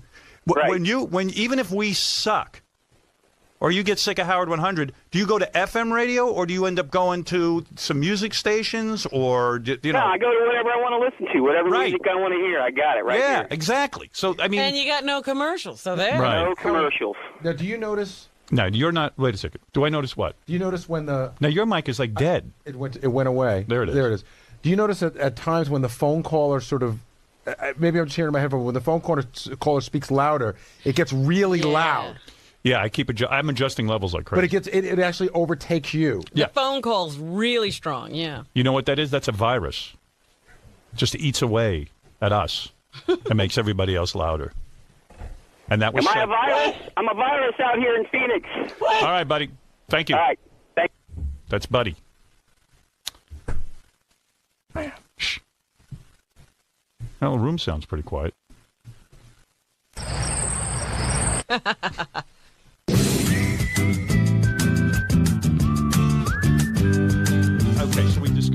microphones, guys? Everybody in agreement that there's some work that needs to be done, but we're not sure what. Can this problem be fixed? Yes. I'm fully confident in the engineers here at Sirius. No! I am. I actually am. All right. These guys have done a great job. I'm going to pop through the phones and see what people think of the sound right now because I adjusted your mic, Robin. Okay. What you're doing now is listening to a test of our morning show. I have to say, it is a beautiful studio. It's gorgeous.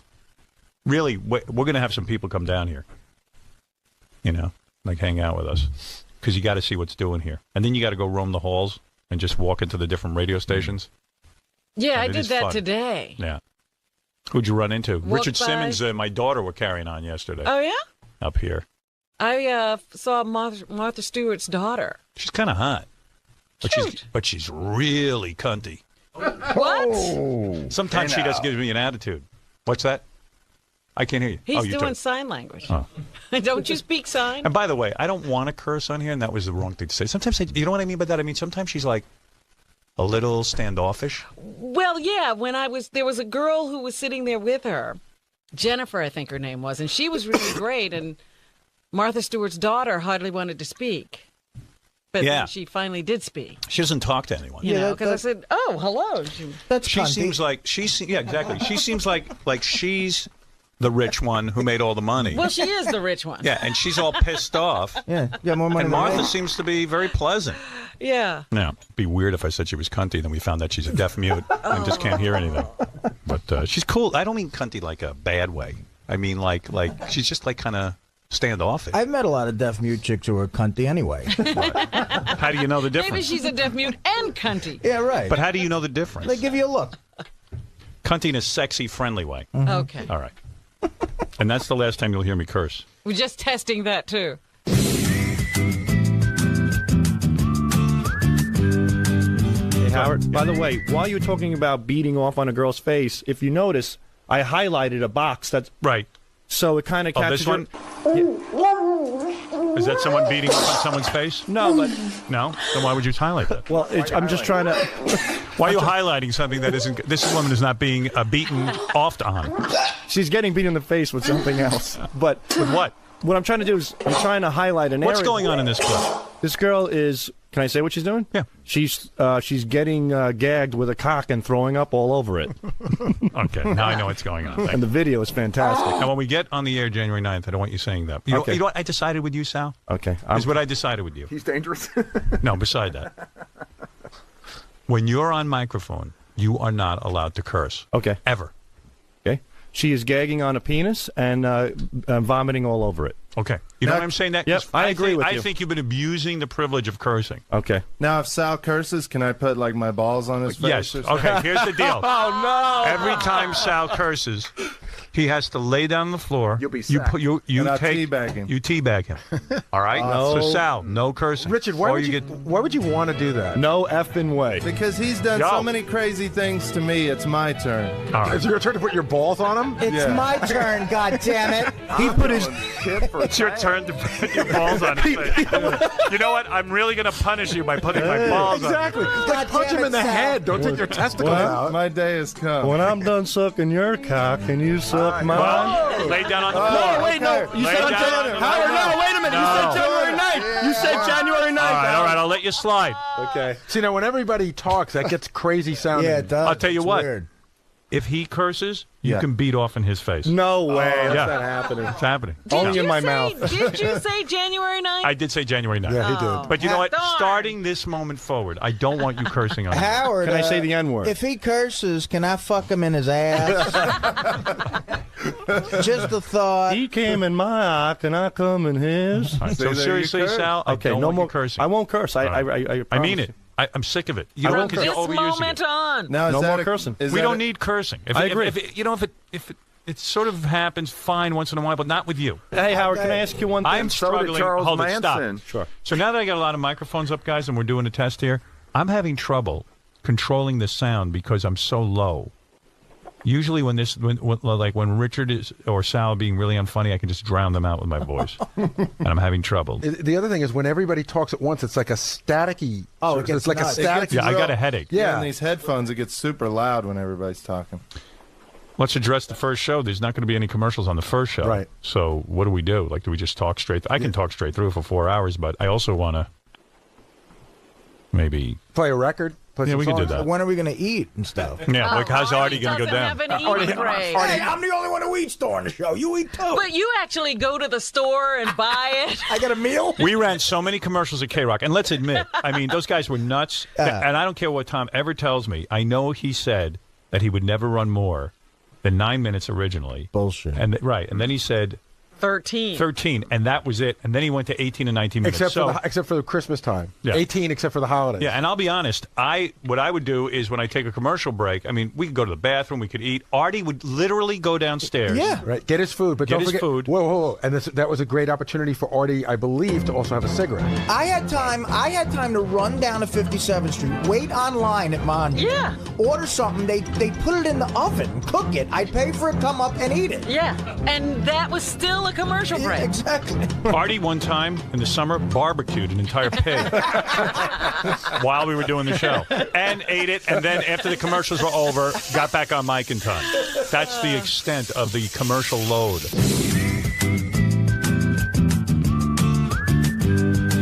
Now I'm going to test. Dan the farter's on the phone. I asked him to call and test a fart and see how it would sound. Okay. You guys got to give me numbers on these things. Okay. Hey, Dan. Hey, good morning, Howard. Is that you, Dan? Hey, just wanted to tell you I've activated on Sirius, and this is the greatest thing in the world. It's not Dan. It's not Dan, though, right? No. Who are Yeah, you? it is. Oh, it is Dan. It is Hey, Dan. Dan the song parody? No, Dan the farter. Dan the farter. But Artie, you do really, sound what- distant. Yes. Yeah, that was really bad. I could hardly hear you. Yeah, we're fixing that. Yeah, okay. Hello? Yes? We But just what want, you know was what we like to Sirius do? We projecting? like to keep repeating the same problem over and over again. Keep repeating that Artie. We're fixing that. Okay, We're yeah. fixing that. We're fixing that. Can we just try one more thing? How many wireless microphones do we have? I'd like to. Let's try them both out because you know what? On Monday we're doing the press conference. All right, here's RFA. Try that. Robin, we'll get back to your question in a minute. Hold on. Test that, RFA. Check. Testing. Oh, testing. All 1, right, 2. shut up. Oh, look who came to life. know. Scott the engineer. I'm Mr. Peppy. Thom, let's go. Are you on B or A? I got you up, but no mic. Turn it on. No, not working. That's why we're testing. Very good, Oh, Scott. very good, Scott. To all the other engineers here at Sirius, hate Scott the engineer yet? Already. Like, is he just annoying to you too? You know what? He's been great. It's official tomorrow. Tomorrow. It goes deeper than the engineers here, Howard. Dan, do me a favor. Give me a test All right. of a fart. All right. Can you hear me now? I believe I can, yes. Hang on 1 second. Try to get the phone as close to your ass as possible. Ooh.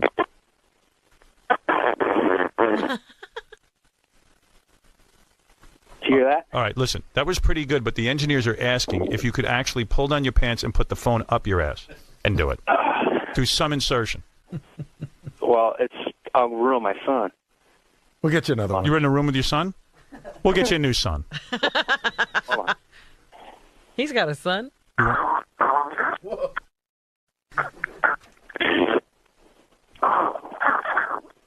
I think he's actually doing He's doing it. what you said. No.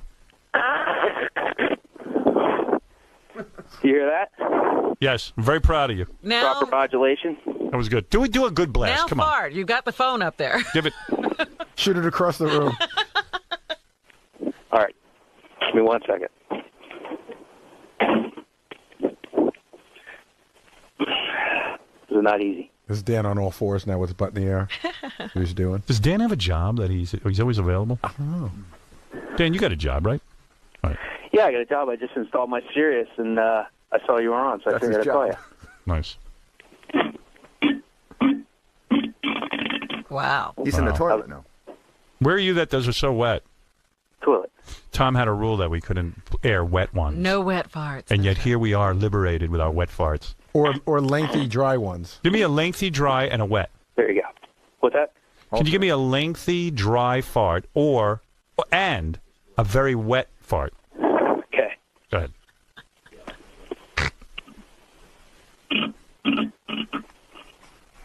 Would that be the wet one? Yes. Should sound on the verge of moving in one's bowels. He always sounds that way to me. Well, it's funny because I am. Put them on the toilet. We can actually listen to the plop now that we're on satellite. Oh, my. That's a wet one. How's that? Man's a pro.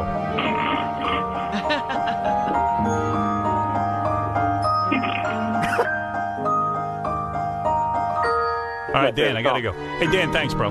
Thank you. All right, see you on Monday for the official start.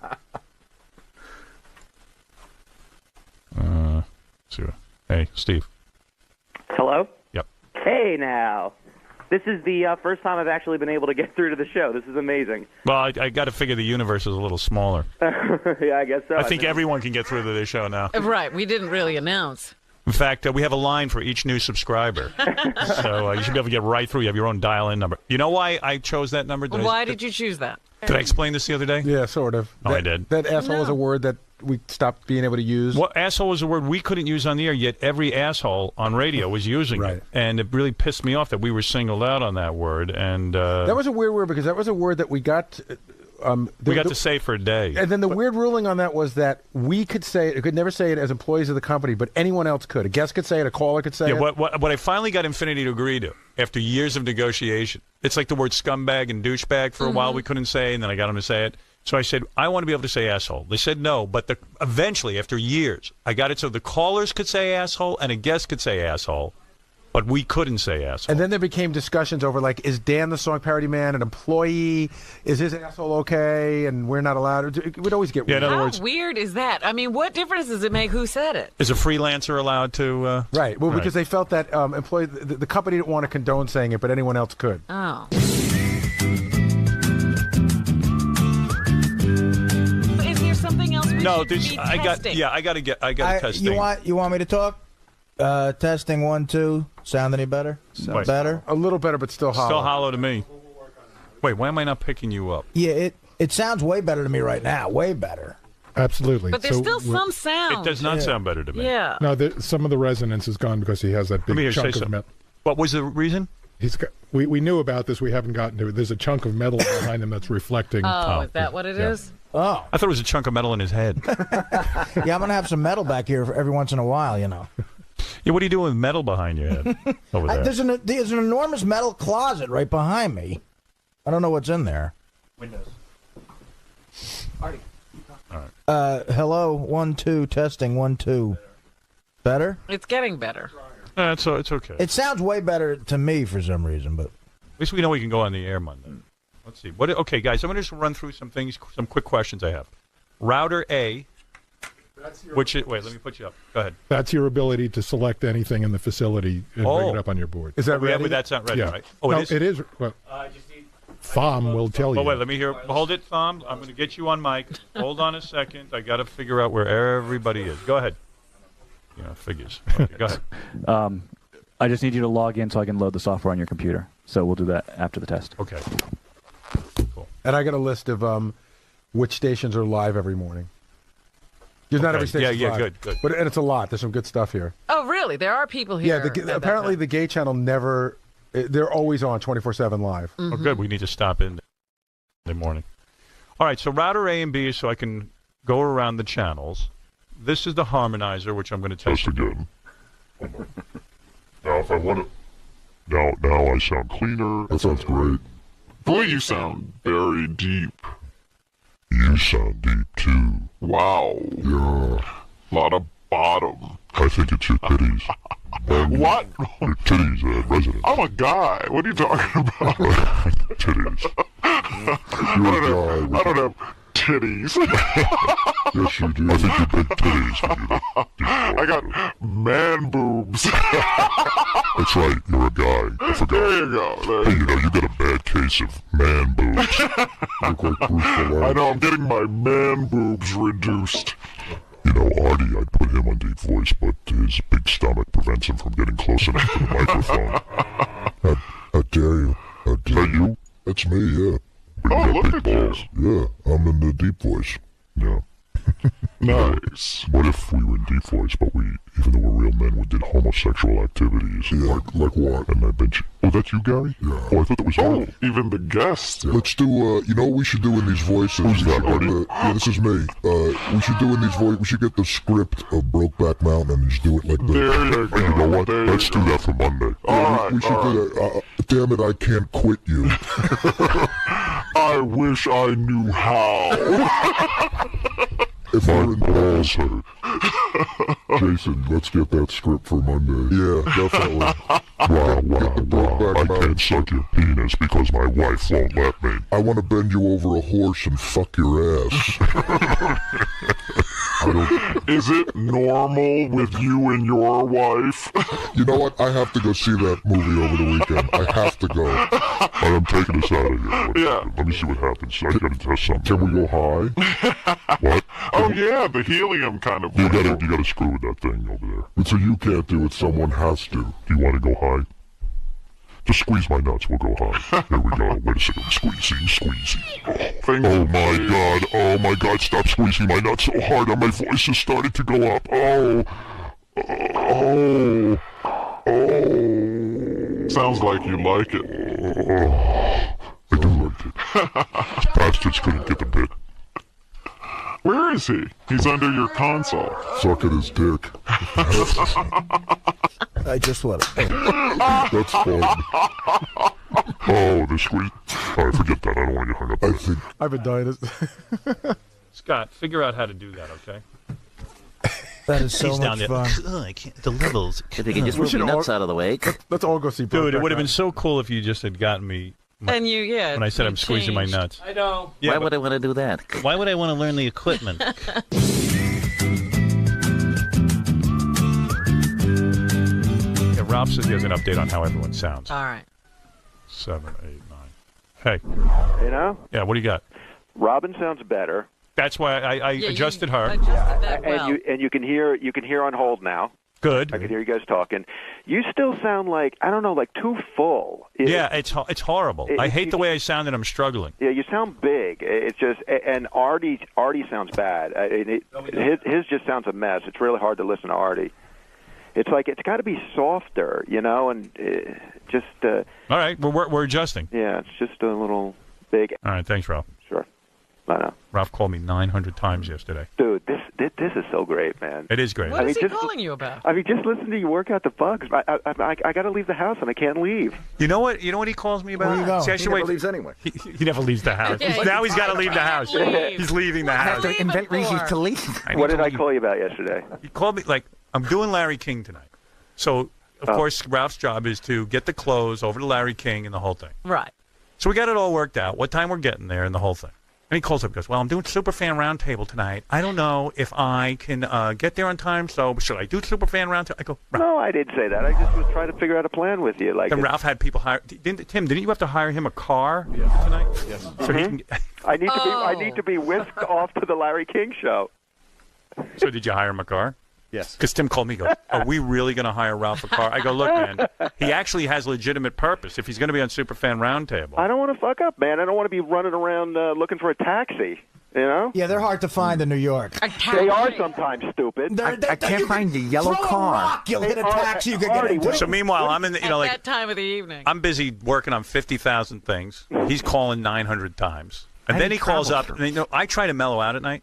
And then Ralph will call up with a critique of all the new Infinity radio personalities on free FM. So he's bothering you about that, Yeah. too? And he'll get a hold of me, and he's like, hey, pick up the phone. It's something important. And I'll go, what is it? You go, I was listening to, what show were you listening to? Who are those retards in the afternoon? I don't even know. He goes, I'm listening the to- radio chick, I guess, right? And he goes, I'm listening to the radio chick, and, they're trying to be you, but they don't get it exactly. And I'm like, my head is spinning. I go, I don't care. You're trying to go to sleep. I'm trying to relax. I don't want to be thinking about what they're doing. It's really weird. The next day, after, like, the first day even before they started with this new format, just when they were still music and we were off the air, I tune in, and I'd hear promos for, like, their new lineup and stuff, and I felt like someone had hijacked my radio station.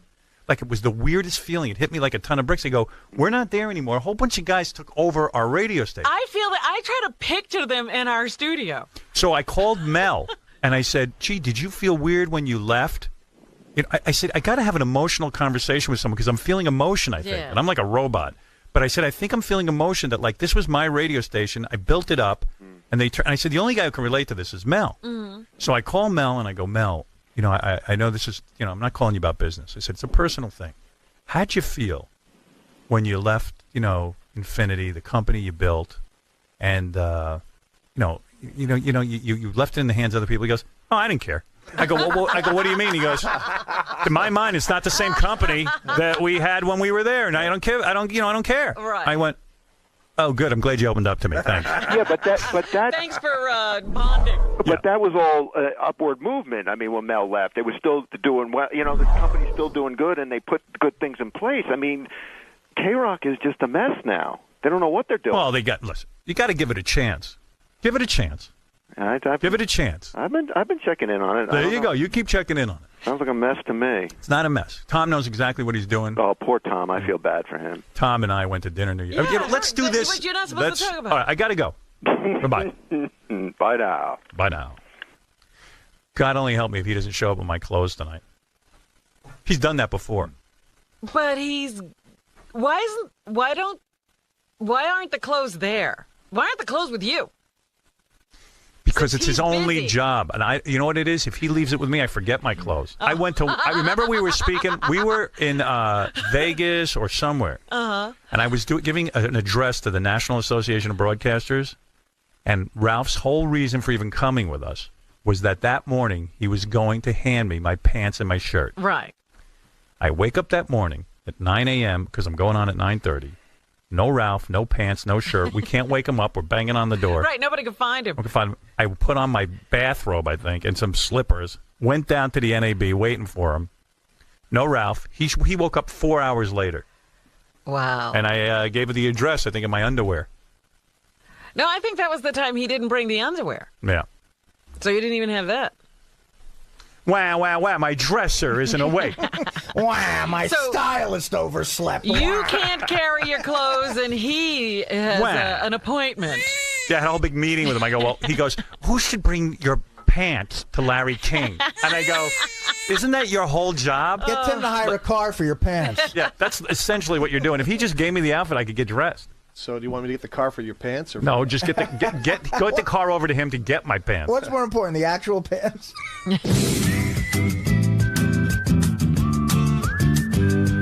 All right, this might conclude our test. All right. No other equipment we have not tried. I'm supposed to be on vacation. That's right. I haven't had one day. We went to Mexico today. Yeah, that's hard. That's a hardly. You can hardly remember it. I don't even remember it. I think my biggest problem is my microphone and everyone else. There's no other equipment we have not tried. No other there's a lot of features or functions. We did try the talkback. It doesn't work right. No, we fixed it. No. What? Oh, you did? Yeah, I'll go do it real quick. Hold on. Oh, he wants my talkback. I hear you great. All right, great. Yeah. Now, when you hit the talkback, though, did you cut off my microphone? I shouldn't cut off your microphone. Testing 1, 2, 3, 4, 5. All right, there's a problem. Oh, it's cutting you off too? It's cutting your headphones off. Okay. Oh no! Split it in half. Yeah. Thanks. Wait a minute. It cuts your headphones off? It's fine. We got it. We know what we're doing. I mean, we don't know what we're doing, but we're gonna pretend like we do. Howard, is this better? What? Is this better? It's just lower, and you're so far away, we'll never hear you. I'm not that far away. I'm sort of right on top of it. No. Your box is far away. I think we got to move this box closer. I see. But I mean, how does my sound for you?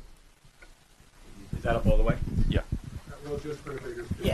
Yeah, I think we need more volume there. Okay. Let me hear. You don't even have to move the. If he gives me more volume, I'm not going to worry about how far away it is.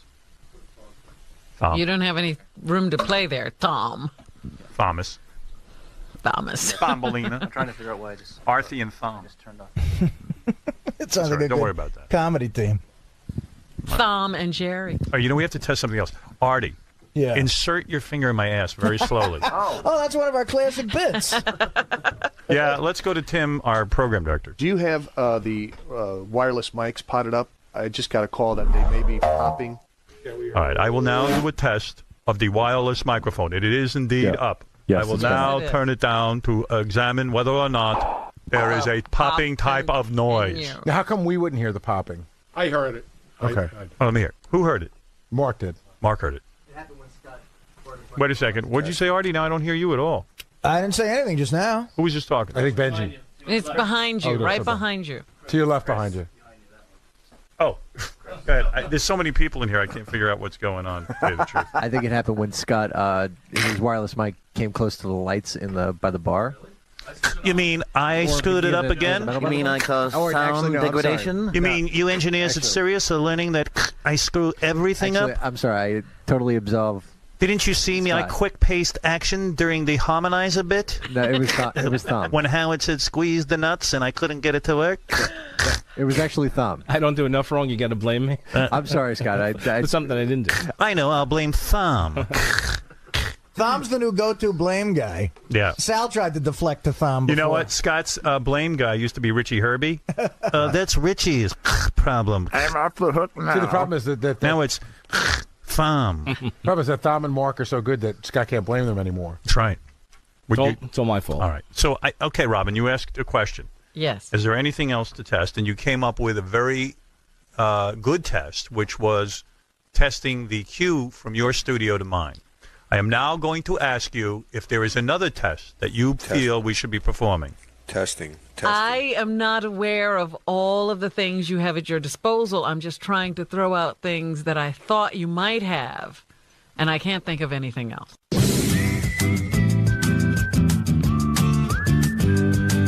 How you doing over there, Fred? Want to Doing talk? great. Just seriously, do you want to say anything that you need adjusted? Is there anything you need him to test? Because I'm going to get out of here. I think we should just do the show come Monday. All right, anybody else? Artie, Benjula? Again, did we get everything You resolved? think I can see you okay like this? Again, I think you have to go through the same amount of effort as you did last time. So Okay, good. I think it's fine. I yeah. can't see Benji at all, but I'm not complaining. Nope. Can you see Fred, or do you have to I stand can see up? the top of Fred's head, which is fine. So Fred stuck his head up, you could have eye contact. Yeah, I don't want to have eye contact. And everything is working for those guys over there, Benji and Artie and. Benji, you're all right with the thing, the TV monitor? Everything's good now. All right. It does feel a little warm in here, though. It's hot. I thought we'd. We're going to adjust that. What's going to happen? They can adjust that too? Yeah, some other day. Wait, you mean there's more than on and off on the thermostat? We've always had problems. I love that. What temperature would you like, Howard? I'll get it for you. Believe it or not, the thermostat in this room is worse than the one we used to have. Oh, Don't dear. tell me that. Well, It's they'll fix Tom's it. fault. Turn around on the wall. That's that white box there. It has nothing on it. It's a slide thing that doesn't say anything. It's because I'm sweating. I know. And dizzy. It won't do anything. It's like one of those don't walk buttons. Why can't we just get a thermostat where you control it up and down? As far as I know, that's what we asked for. But Yeah, that technology I thought they had perfected. We just can't get it. Right. I bought a Honeywell at Home Yeah, my Depot house, for $20. like, they have this really weird thing. You like pick a temperature and it goes to it. that circular thing's $20 at Home Depot. Yeah, I don't understand why we can't get a regular. We'll work on it. All right. Mark is We're getting it. Mark It's is coming. nodding It's his head that it's coming. It's coming. Shuli, what are you doing in here? News. He's from Howard 100. No, He's like been what? eavesdropping. What do you want? Take an hour. Just a fly on the wall, man. Just checking out your second run through and just waiting for you guys to finish up. Maybe get a comment from you guys if it's cool. All right. You're a fly on the wall, aren't you? Yeah. Beautiful, man. Studio's awesome. You say you're a fly on the wall? Yes. I can see you're starting to get irritated because I saw you yesterday. You did an interview in here, and then you walked out, and Howard 100 News was waiting for you. Yeah, I don't want the Howard 100 News bothering me. And then In Demand was waiting for you, and you go. Hey, listen to this. I walk out of here the other day, and I'm trying to get this. This wasn't even during an on-air test. I'm just here. I was doing an interview with USA Today, Right. and I'm sitting here, and then I get done. I'm woozy, hour and a half with a guy, which I taped, and we're going to play. Right. And you're going to play the first hour of our other run-through, right? That never got on the air. Great. Tim's running that tonight. But anyway, I'm walking out. The next thing, Howard 100 News is on top of me. And I go, guys, I just talked for 2 hours. Give me a minute, okay? I dodged them. There's the in-demand camera in the hall. And they go, Howard, any comment on how it went? How'd it go? How'd it go? Isaac goes, how'd it go? I go, here's how it's going to go. I'm going to slam the door on your camera. I'm going to break your camera. I'm going to pull out those 3 hairs that are left on your head. You were visibly irritated. Oh, I was like, eyes, back off.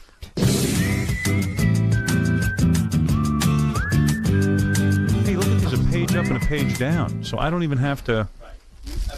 Oh, you see, that's what I'm after. What's that What's noise? that noise? I don't know. New noise. New noise, guys. Somebody's making eggs. Gary, Is that got you, up. Gary? Artie's I don't cooking think so. something. That's my hairy back rubbing against the Go ahead. metal. Yeah, you could either go up or page down, or drop So down. I'm on supervisor page down. What happens if I go page down? What do I have? Howard Monday, page 3. See, Gary? Just scroll through. Page is See empty. it? No. Gary, you see what you can do for me? You could theoretically load my page, play it for me. Oh, no, that wouldn't help. You know what? Here's what I was thinking. I'll have a page. Everybody's submitting their stuff to me, right? Mm-hmm. I'll have a page. Say it's a Gary page. Some of it I'll know is so good. I'll just send it right to your page, and then during breaks we'll listen to stuff, and you'll just drag over what I like it. I need it. Like giving you a card. Okay. All right. We'll work it out. So these don't have anything, right, Scott? Gary's No, those page. are just test pages for now. All right. I say we're done. I think, unless anyone has a thought. Oh, can I make one request too? Can we get one more set of headphones at this podium too? Like, Yeah, we always just have two. We'll get it. All right, we're done. All Are right, you everyone. ready to teabag? And could I get a hot tub too? I got to go home, take a nap, and do Larry King. All right. You rest up. We'll see you tonight. You coming? You coming with me, or are you just? No, watch it. You talking to me? No. Why? Why can't I be there? How come he doesn't make those invitations to me? Why? I'll bet he invites Richard. They don't understand us, honey. All right. Done. Honey's not even listening to I it. know. Anything new?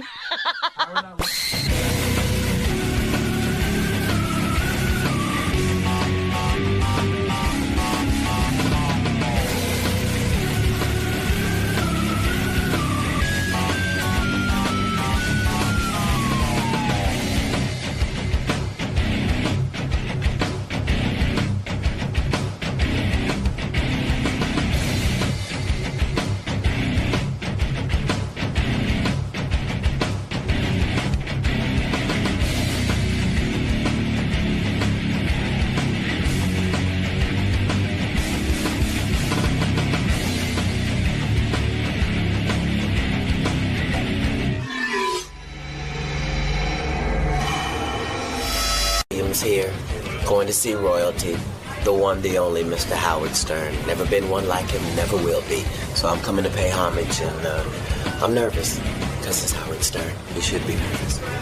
Good luck today, Cat. Thank you, sir. Guess who's here today? Cat Williams. We love this guy. Yeah.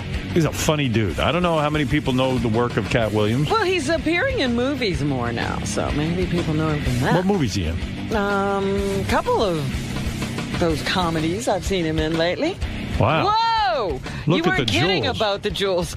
You can't Wow. miss those. Hey, Cat, let me ask you a question. Oh, there you are. Is it true that your bling is worth $175,000? Where did that... Says here in my notes. I hope it's not real. I have a small cubic zirconia mine off of one of the African islands. You are wearing a lot of jewels today. You look terrific. I Thank hope you, those sir. are I not appreciate blood it. diamonds. No. Those Cubic are blood diamonds. zirconias are made of glass, and so they cut you. No, you're wearing a lot. I mean, are those real diamonds? Yes. They are. Yes. I mean, that necklace that you're wearing with the giant, what's the pendant What are in the these middle? things? Yes.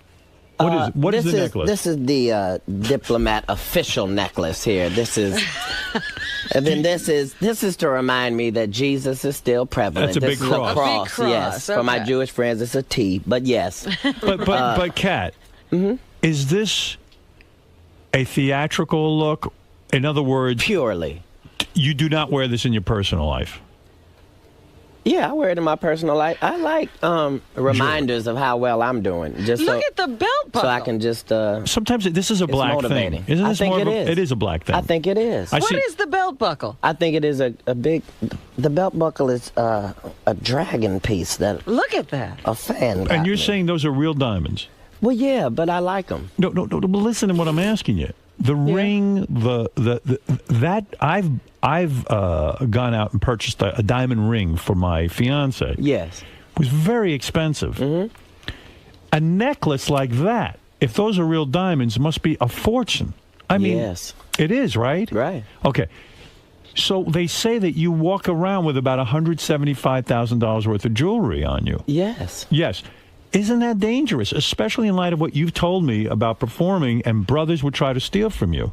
Well, anybody's going to try to do a lot of things, but that can't halt me. That's not what it's really about. It's about it may be a black thing, but aren't you you're looking talking about for people trouble? that worth? Yes. Aren't you looking for trouble? No, of course not. Of course not. Based upon that, then Howard Trump should tear all his stuff down because he's asking for trouble. However you flaunt what you do is how you flaunt what you do. It's hard to pocket a building, though. Why not just wear It's money? hard to pocket this. Kat, why not just wear money on you? I mean, in other words, like make a jacket. And that's the point, Howard. When you see me, you are seeing the money. So you are seeing the success. You are seeing exactly what you should be seeing. It's a commercial. People should know that, listen to this statistic. Kat was reportedly the second highest grossing comedian of 2007, just behind Larry the Cable Guy, that you made more money than every comedian out there except for one guy. Why didn't you beat Larry the Cable Guy? Because he's better than me. Come on. No, he's not. Larry the Cable Guy is better than you? I love Larry the Cable Guy. He's funnier than you are. I think Larry the Cable Guy is hilarious. I was laughing at him before he blew up the way he did. I'm a comic. I give respect to comics. I've always found him to be flawless. That's just I don't know his opinion. work, but I'm surprised to hear you feel that he is funnier than you are. Yeah, I'm okay with my ranking. I'm worried about when you're the second highest grossing comedian. What kind of money are we talking about? We're talking about a lot if he's second to Larry the Cable Guy. He's making a boatload of money. We're talking you might have made $50 million in 2007. Excellent. I can't wait to see where that all went. Yeah, I know. But tell me then that makes it sound ridiculous that we're talking about $175,000 worth of jewelry. You could be doing better. That's less than 1%. Why are you wearing I'm, that cheap crap? Yeah, I'm going to throw all this away. You're making millions of dollars, aren't you? Yes, sir. You're a multimillionaire. Yes, sir. Wow. Yeah, from homeless to multimillionaire. It's a wonderful thing. Doing it quietly in your own way. Yes, sir. Just working hard. I think that's what the necklace helps. What does it mean, working hard? Do you work every night? That's a 100-city tour. So I'm not. There's no easy way to do 100 cities. And when you do a 100-city tour, are these stadiums? Are they? How many seats? 6,000? That would be about the average, I would guess. 6,000 seats. It's been a lot. We got 3 Radio City music halls. Boston was just 7,000 people. Broke a record. It's been really wonderful, but I think it tells us where the country is. What do you mean? Because I've experienced the fans are bananas. Like, I can't even, it has no rhyme or reason. And I feel like as long as people are interested in coming out and laughing for, 3 hours and having a ball talking about everything much as you do, I think I got to go out there and be with them. And are you saying the country is needs depressed? To laugh? Yeah. They need Cat Williams. They need laughter. No. I don't think it has anything to do with Cat Williams. I think that the way the world is right now, especially here in America, people really are wanting to go out and release for 3 hours and just go and forget about their problems and leave out feeling different than they walked in. Are you going beyond race? Is it a white audience too? Which I didn't have before, and now it's gotten big. It's gotten really big, which is a good thing. It's a different demographic because I have my black demographic and the white demographic is totally opposite, and so when they come together, it's an amazing atmosphere. Are you shocked that maybe the world is changing? I mean, Barack Obama is a serious contender for the White House. Do you ever think you'd see that in your lifetime? As a comic, it's the ongoing joke. I mean, this is about as historical as it could possibly be. As a comedian, this atmosphere just for America is the fact that you really gonna have to deal with race and a bunch of topics that you ordinarily would just skip past. But is this going to shut up every black guy now by saying, Whitey is such a racist? I mean, all of a sudden, Whitey's voting for Barack Obama. How can we say now that it's so racist, right? I mean, for the white man to vote for a black candidate? Isn't that the ultimate sign that things have changed? If you want to quantify it as a ultimate change, but yeah, I guess so. But it is a big change. I think it's huge. I don't think so. I think they're going to put a lot. I think they're going to put a lot on it that it doesn't. Yeah, people vote their self-interest. They don't care whether it's black or white when it comes down to who will do the best job for me. It's becoming about green financially. Like I don't really think that somebody who doesn't like black people is voting for Barack Obama. And I don't think that is to say that everybody, all the black people that have been voting in all these elections, preferred a white person because they were white. It doesn't equate. But everything is changing. You say every day that white people, everybody hates Jews, but boy, who do they want as their doctor? Well, that's something different. No, it's not. It's the same thing. You can hate them, but you know they do a good job, you'll take them. What about our governor? You're always talking about pimping and all this kind of stuff. Governor, we lost our governor to a hooker scandal. Yeah. Did that shock you? Probably not. No, it did shock me. It did. What's shocking me is the repercussion that's being felt. I mean, he was governing New York. He was the governor, and that's a big job. And I don't think that job encompasses what goes on in his personal relationship. And I don't understand. That would have to equate to the manager at Burger King. So she delivered my order fine, but she wasn't sucking her husband's dick correctly. So now she can't service me. I don't understand how that even goes together. I don't get it. Does pussy rule the world? Is that what you're here to tell us today? Is that your message? That I don't think that has ever been in question. It brought down the governorship. Pussy. Yeah, literally. And that girl was good looking too, right? Yeah, but he's in a no-win situation. I mean, he paid her well. Yes. I thought he should be fired for how much he paid. You think that was fiscally irresponsible? I don't think it was budgetary. Right. You're saying nobody pays a hooker $5,000. I'm saying the end result could be done with $50, let alone $5,000. So. Yeah, save a couple of bucks. But he was foolish about it, right? Because he was flagrant about it. He was paying her with transferring money and funds. You're supposed to pay cash, a couple $100. That's it.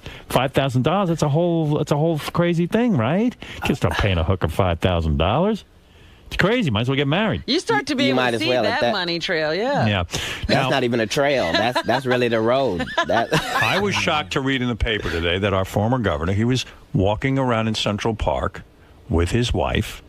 They were having a nice, They're romantic. They were having a romantic weekend. Wow. And, Now, has that ever happened in the history of niggerdom? In Central Park, the governor had an outing with his wife, Silda, and they are just, trying to repair their relationship. Amazing. That's amazing. Outing, or they were trying to argue in public? No, they were not holding hands. They said that. But they were walking together in Central Park. I mean, wouldn't you have expected her to leave? Maybe that's a nice place to discuss your divorce. Well, you can't kill each other. It's a good way to whisper a threat in a public place. Maybe she was pointing to buildings she wanted to buy with his money. She was showing him the new real estate. Really? I'm taking this whole part. So get back to your bling, okay? Okay. The necklace you're wearing. Yes, sir. What does a thing like that cost, and where do you buy something like that? I don't see that in any jewelry store ever. Well, you talking about any jewelry store that you go to. You have to be actively seeking something on this level. It's not going to be at the mall at Zayre's. Yeah, I mean, where do you find a giant cross like that in solid diamonds? Where do you, not Johnny Dang's in Houston, Texas. That's just sitting in the window. Sitting right there in the window. What's the price tag on something like that? Be honest with me. I don't know, maybe... Is it $50,000? Yeah, well, no, just this part of it here is 50, and then the rest of it's about 70. Wow, so you're wearing a lot more than $175,000 worth of jewelry. Well, I don't know when that article was placed. Or is that $1 million worth of jewelry right there? No. $500,000, I'd say. Well, if that one necklace is $175,000. Yeah. You're talking about the other things. The belt's got to be worth what? What is that thing worth? A lot, but I used to be homeless, and that wasn't worth nothing. You follow what I'm saying? So no. No. You should then, because I believe you do. I believe you don't want to. I don't want to. Because I don't think what you have a problem with is the amount of money. I think you are concerned with where it went. I'm concerned that you are making a good living and you're throwing a lot of money out the window. I mean, oh no! I didn't want you to be concerned about that part. Now you said $50 million, and now throwing $175,000 out the window. I don't even go to strip clubs, and I don't buy prostitutes. So what are you doing with your money? This is discretionary. If you're making all this money, what are you doing with your money? You're buying a lot of cars, or you invest in it? What are you doing? I have babies. And well, you have 7 children. I have a large. This is about all I get Actually, to be This quite is honest your with you, I plaything. can't really tell you when the last time I went to a club to hang out or I did something other than work. So This is your one extravagance. I think it really is. I think it just makes me feel the way I like to feel. And Right. some people spend that type of money on a car. Right. Right, true. Which it makes no difference. Of course, you could get in an accident, but I have insurance like anybody else. How long does it take you to take off that jewelry when you take a shower at night? When you have By to... gunpoint or regular? Regular. Have you ever been robbed? Have you ever been robbed? No, I'm sure you'll try to do something to fix that on this show. This has been the why the Cat Williams is an easy target going 100 cities. Yeah, you got to be careful. Please be looking out for him. No, nobody has ever come backstage with a gun and said, "Listen, take off all your jewelry. I'm leaving with all this stuff." You've got to worry about stuff like that. People say that all the time. And they do, right? Yeah, But we set up in preparation for that. you do. You have Your people... security here is impeccable, as you probably know, which doesn't make any sense because you don't even have any jewelry on. So I've got a $100 watch. Maybe I need jewelry. I don't know. You need a look, Howard. You got to look from this jewelry. You really do. Yeah, and it works both ways. It's helpful. And most purchases aren't that helpful after the fact, after the depreciation. This is actually helpful to me and the others. Right. Robin, as a woman, do you like this look? Well, Are you I'm attracted to wondering this? now, when he wants to be with a woman, does she, like that jewelry could hurt a person. Yeah. Do you have to take off your... That's not the source of hurt. If that's what her problem is in the relationship is... Do you take that off Your for sex? jewelry's hurting me. Yeah, you're hurting me with your jewelry. First, I'm banging pretty well, first of all, for the swing. Do you take off your jewelry for sex? Or do you wear the giant... Upon request, I'll go in, with the full regalia. Really? You'll take off the clothes and put the jewelry back on? Yeah, I'll put the jewelry back. It does, but it does say I've arrived. It says, look, I'm a star. I can afford this kind of stuff. So it's a statement to everyone saying, look, if any of you assholes out there think that I'm not happening, this is it. Look at me. You can see I have something going on. In my community, you knew something was happening because you saw it. Not because somebody said it. Not because you saw it. Right. And that was always important. We saw certain things that made us want certain things. So. Right. So this is it. Yeah. And you now, do you go back to you were homeless. You grew up very poor. Do you ever go back to your neighborhood and say, look at me now. Look at my jewelry. Well, when I was homeless, I had left home, so it was even worse. So it was nice, and then it was worse. And, you lived on the street? Yeah, absolutely, 4 years. Then Why did you live on the street? What street were you I living left home when I was 13. I went to Coconut Grove in Florida, and I stayed behind a park. And I would go to the library every day and then go back to the park. And I was there, and then I joined the Pumpers and started selling magazines and books door to door. Wait a second. Why did you go to the library every day? Was that to clean up and to just get somewhere warm? I was 13. I had dress clothes. There was nothing to do all day. And I love to read anyway. So I would go in the library and try to justify the fact that I was out. How would you eat? Tell me what it was like. We would rob cars. Oh, you would? Yeah. So you would those radios and no. You could actually go and spend a couple hours, get 10 radios, and get yourself some cash. So you would rob cars, get cash for the radios. Yep. You could eat that way, but you didn't make enough money where you could get a house or an apartment or something. Well, you're 13, so there's not really much. You don't have a lot of leeway on that. So from 13 to 17, you lived on the street. Yeah. Oh, no kidding. Yeah. And But where was your family? Why did they let you go? They didn't let me go. I said I left. Why did you leave? Why was it so bad at home? I don't know. It wasn't that it was bad at home. It was that something was wrong with me. Like, I didn't feel regular. I didn't feel normal. And I felt like I was in a confining situation that was going to turn me into something that wasn't even close to where I thought I was trying to go at 13. But how sad for your parents. They had a kid, and the kid left the house at 13. Oh, it's the craziest thing ever. Yeah. Yeah. And they must have been worried sick about you. Oh, absolutely. The whole, So now, when your parents still alive? Yeah. When they see you now, they're probably like, wow, that shit leaving home really works. I mean, they're throwing out the rest of the kids out. Yeah. You need That's why I don't tell this story. I don't want the homeless rate to go up because it never works out the way it worked out for me. Yeah, it is a miracle, is what you're saying. Oh, definitely. And, it's a whole different world now. And where did you live? Was it Ohio? Ohio. So it's cold in the winter, right? Yeah. Florida just came because I wanted to go somewhere warm. So. Oh, I see. So you went to Coconut Grove. I didn't mean to be there. I always said that. Why don't the homeless people move to Florida? To warm places. At least you can sleep on the beach. Yeah, I don't really if you're homeless in New York, It's insane. You haven't tried walking. Yeah, I thought the There's smartest. no way you. Yeah, you go the to smartest go homeless people I ever saw were the ones who lived in Hawaii. I was like, now this is real. This is paradise. Yeah, that's as a choice, though. Is being homeless fun at all? I mean, on some level? I mean, it sounds to me you almost make it sound romantic. No, nothing was fun about it except for the fact that I got a real chance to do what was going to help me later in my job. So all I spent all that time doing was just watching things and watching people and looking and making comments, putting together an act.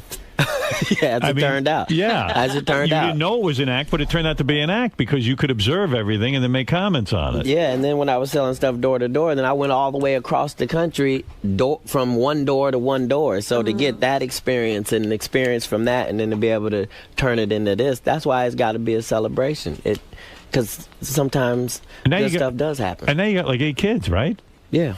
Well, but 7, those are all adopted? No, 7 are adopted. We got to stop saying, oh, I was told not to touch that. Yeah. Right. I got to stop saying that, the adopted word, because, why? At this point, it's been enough time that it'll start doing more damage than good. Oh, but I see. You know what I mean? Like saying a kid's adopted? Why is that bad? Why is that negative? Well, it's not negative. It's just that when you first start, that's the label that's put there because that's what happens. But what you're trying to do as you're going along is you're trying to make it where it's a family unit where it's not. But why did you the adopt so separation. many kids? Is it because you felt bad about your life and being homeless and you wanted to save some people? I don't know if it's going to make any more sense than the jewelry, but when you come from a certain area, you just want to do better. Like, you just want to do better and you want to do some good stuff. And a lot of stuff that I did that was bad early on, I kind of felt like I was doing it because I didn't have a choice. So, given the opportunity to get out of that, then I'm going to make the choices. So what you're saying is some of them that are good. In some way, you're saying in order to do penance for the fact that you stole radios and stole from people or whatever bad things you did out on the streets, maybe I could save some kids' lives by taking them in and do some good work. Is that what you're saying? You're not ever going to even up, I don't think. And I understand how much I was going to do whatever it took to get me to this point. In doing that, you say a lot of things to God, like, if you just let me get out this situation, I promise I'll do some things I don't have to do. And you try to keep up with it. Do you admire Madonna and some of these white broads who get the black kids and take them in? Do you like that? I don't understand it, but it's not for me to understand. I mean, if anybody that adopts a child is adopting a child. You can't. What bad are you going to say about it, whether it's in Africa or Asia? But why? What do you mean you don't understand it? Well, I don't. I don't get it. Like, what seems a far way to travel. You didn't have to go to Africa to get a kid, did you? No. I don't think I would go. I don't know what I would do with an African child except teach them all un-African things. Like, I don't. Right. You feel that it would be better for them to grow up in Africa, these kids? Well, I'm just saying Madonna's African son, how African could he possibly be? Like, he's not going to have any familiarity with dust or climate, or he's going to be. You ever been to Africa? I went to Haiti. Oh, you went to Haiti? Yeah, which is... Where's that? Is that Africa? No. No, that's worse. That's a worse condition, definitely. But I've never been there. But a lot of Richard Pryor went to Africa. A lot of comedians go to Africa to find themselves because it's an amazing experience to go to Africa and see that everyone in charge is African, is black. Chappelle. Yeah. Chappelle did that. He flipped out, went fucking crazy. I don't think he went to... You think he went crazy because he went to Africa? Absolutely. Africa makes you crazy. It's a he tsetse went flies. after. I thought they said he was crazy and then went there. Yeah, he was after. Africa came after he went crazy. Now, Cat's out promoting an album. I don't understand the correlation. Does Africa make you crazy? I don't think so. Sure it does. Robin went to India. She almost went insane. Just the culture shock? But I got to tell you, yes, the culture shock, absolutely. Cat's out here promoting an album. Oh, yeah? Yes. You're singing on it. How does this come about, by the way? You got a big record deal with a record label and the whole thing? Yeah, the whole thing. I really wanted to do as many things as I could that where my love was. So I did an entire rap album and financed it myself first, and then I was able to get into the and you're doing movies too? Look at you. Absolutely. You're on fire. Yeah. Everything since I've been here last, everything really took off. Everything's good. Everything's really took What off. movies you working on? Well, we just came out of strike, so I had Mission Intolerable and the Black Marshals, which is DreamWorks and Eddie Murphy. We had that going You worked with into Eddie the Murphy? strike. Not yet. I'm waiting on the next opportunity because we did Norbit together, which was which is my first time, and then we did. So after Norbit, he contacted you and said, we're going to do another movie together. Actually, he and DreamWorks, and I was just honored. I mean, there's nowhere higher you can go other than Eddie Murphy. Right. So You hanging out with him? No. No? No. He's got real money. Yeah, he's got real money. Yeah, he's got real money. Yeah, he's got way more money than you. But you hope to have that kind of money. He doesn't wear this kind of jewelry, though. No, he doesn't need to. No.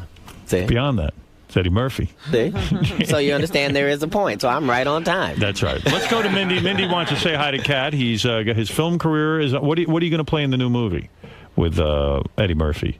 If we do Mission Intolerable, I'm playing a boss who has a team that destroys other companies. And, it's just like Mission Impossible kind of thing. It really is. Where Eddie is the Tom Cruise type character. I can't even tell you that because on the other one, on the Black Marshals, he's playing the first Black Marshal, and I'm playing his Indian sidekick. You're an Indian? Yes. Yes. So you do an Indian accent? I'm going multicultural. I'm actually trying to learn the language. I see. So very nice. It's going to be exciting. Mindy, go ahead. You're on the Hey, air. Mindy, I'm sorry. Hey, love the show. Big fan. Kat, I was at the show last Wednesday. It was a great show. Thank you so much. I appreciate think I was one of the only white people there. Well, I was wondering. That was Mindy. Yes, Mindy. I'm glad to hear you enjoyed yourself, those Mindy. Two girls were awesome. Yes. Leslie. Yes. Hilarious. That's the best part about doing the tour is last year when we came, we had Red Grant and Melanie and Linnell, and then this year we come back and we had Dee Militant and Leslie and Cookie, and so just being able to bring comics that people haven't heard of is exciting. Do you remember Mindy? Was she the one white face you focused on during the show? Do you remember her looking at you? Thank goodness you called, Mindy. You were. No, what happened with that guy in the front? He kind of short-circuited there. You never have sex with any of the people? He was just so excited. You never have sex with any of the people in the audience? You never will invite girls backstage and bang them? Yes, of course. You will do that? Yeah. White broads, or are you strictly a guy who goes for the black broads? Well, the base is opening now, and I had went strictly black for so long. I haven't crossed. You haven't had a white woman yet? Well, not in 10 years. Not in 10 years? Is that a conscious decision? Well, you see how much grief I get over a couple necklaces, so... Do you think you a couple really get necklaces grief? and Mindy might just... Are you afraid of black people or white people when you have sex with a white woman? Are you afraid that your brothers and sisters in the black community will say, Kat, look, what is this shit with the white women? No. Cut it out. No, I like black women. I'm black. I like black women. I don't understand. I don't understand what conscientious decision I should make. But I guess if I liked a white woman like that, then I would. But so Mindy had no shot at you. At what? Of course, Mindy. Well, Mindy didn't try. Mindy still have to try. What is that, Mindy? We're the same We're size, about Mindy. the same size. See there? Right. Well, I mean, now 10 years ago, did you make a conscious decision that you were going to be with a white woman, or it just happened? No, it was a white woman that I liked. I don't know. I don't understand why in 10 years you haven't had a white woman. I'm very upset about that. It just didn't happen again? What was... No, it just didn't happen again. All right. Let's go to Gay Ramon. Gay Ramon, you're on the air in Reading, Pennsylvania. What's going on, Gay Ramon? Hey, Gay Ramon. Hey, Kat. Hey, listen, I got a couple questions for you. First of all, have you ever had your asshole eaten up by another man? No, I haven't, as a matter of fact. Not from a woman either. I'm not... I don't think I'd make a differentiation between that. Yeah. You don't know what you're missing out on. That's what I've heard, which is why I haven't gone that route, because I don't know what it would do to me. I can't believe you've never had your asshole eaten by another man. It's just unbelievable. It's beginning to become a sad show. I know nothing about you. I have not lived a full life, obviously. You know, I'm the same kind of deprived guy. I've never had a guy eat my asshole. Quite frankly, I've never had a woman want to eat my asshole. There is nothing appealing about my asshole. I couldn't imagine it being much fun. Yeah, it can't be. I'd feel bad for the woman, quite People frankly. see your asshole and lose their appetite.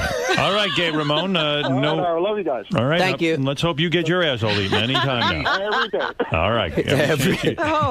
I would just feel like something was wrong with my...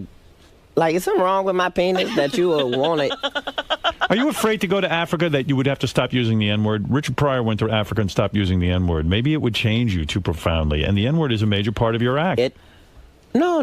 You use the N-word a lot. No. How I listen to your about comedy. Yeah, but that's not because I like the word. It is, I like the representation. I know what it feels like. I know what it means, and I'm not ashamed of it. I know that doesn't carry on to everybody else, but yeah, everybody's been changed by going to Africa. And how you doing with your court cases and various things? Good, You've got court cases? Well, yeah, Kat was here the last time. I've been easing up. Well, Kat was here the last time, and he had a plea to he had a concealed weapon. Remember? Oh. At the airport, right, Kat? Yep. Yeah, he forgot, but you got what, 3 years probation? Yeah. And are you upset about that? I'm upset every time I make a mistake. Like I'm upset every time I make a mistake, and it doesn't matter where the mistake is. I don't like to fuck up, so when I do, it's generally a sign that I got to switch up and do things differently. So that's what I've been doing since. Now, then. is there a special lady, or are we single? We are what? You got a special lady? I don't know. I'm at a weird point right now. I think I'm between special ladies. Really? I think I'm special lady. You don't even know.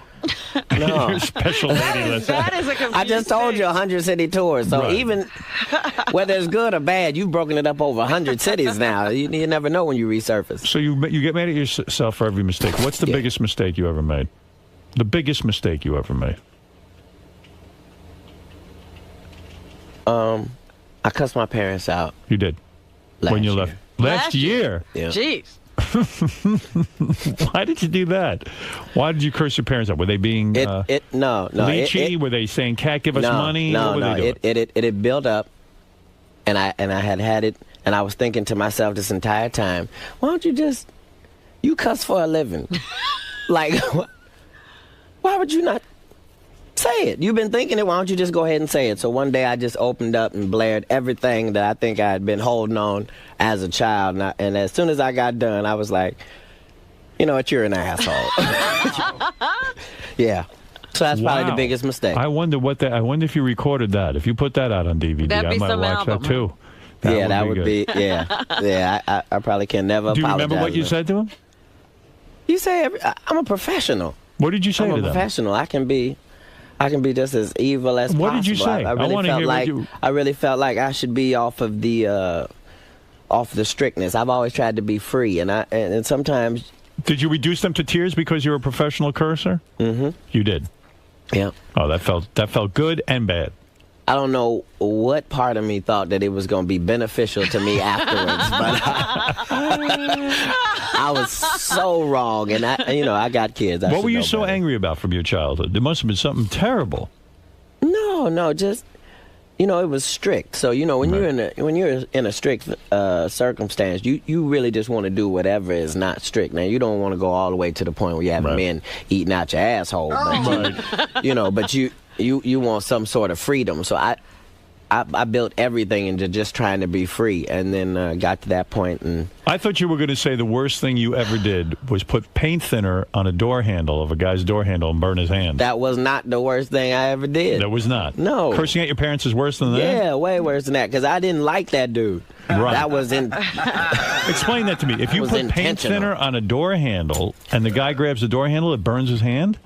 I don't know does paint thinner burn? Well, it burns. Goes through paint. That's true. You run to go, put the cold water on it, and cold water accelerates it. Oh, so you can't even get away from it. What did the guy do to you to make you so mad that you put paint thinner on his door handle and burn his hand?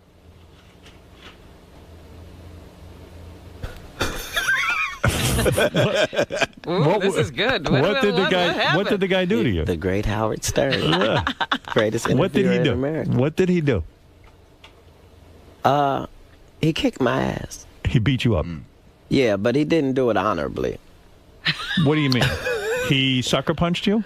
No. He laid in wait and hit me with a baseball bat while I was having a conversation. Wow. And oh my God. Yeah, so there's some people you can't beat. Like this dude, it was a Hulk. So it was no way I was going to be able to fairly Why do did it, this guy come out of the bushes when you were in the middle of a conversation and beat you with a bat? I don't know. I was talking to this girl about something, and I don't know. Was it his woman? Yeah, as it turned out after the bat, yes. But you didn't know this was his woman? Did you know it was his woman? No. And even if you did, I mean, isn't it the woman who is at fault here if he's attached to her in some way? I mean, Yeah, but generally in relationship and domestic stuff, it doesn't go like that. It's insane, really. You didn't do anything wrong. He didn't you? want me around. I don't think he really had a problem with her. Had he warned you? Had he warned you to stay away from his woman? No.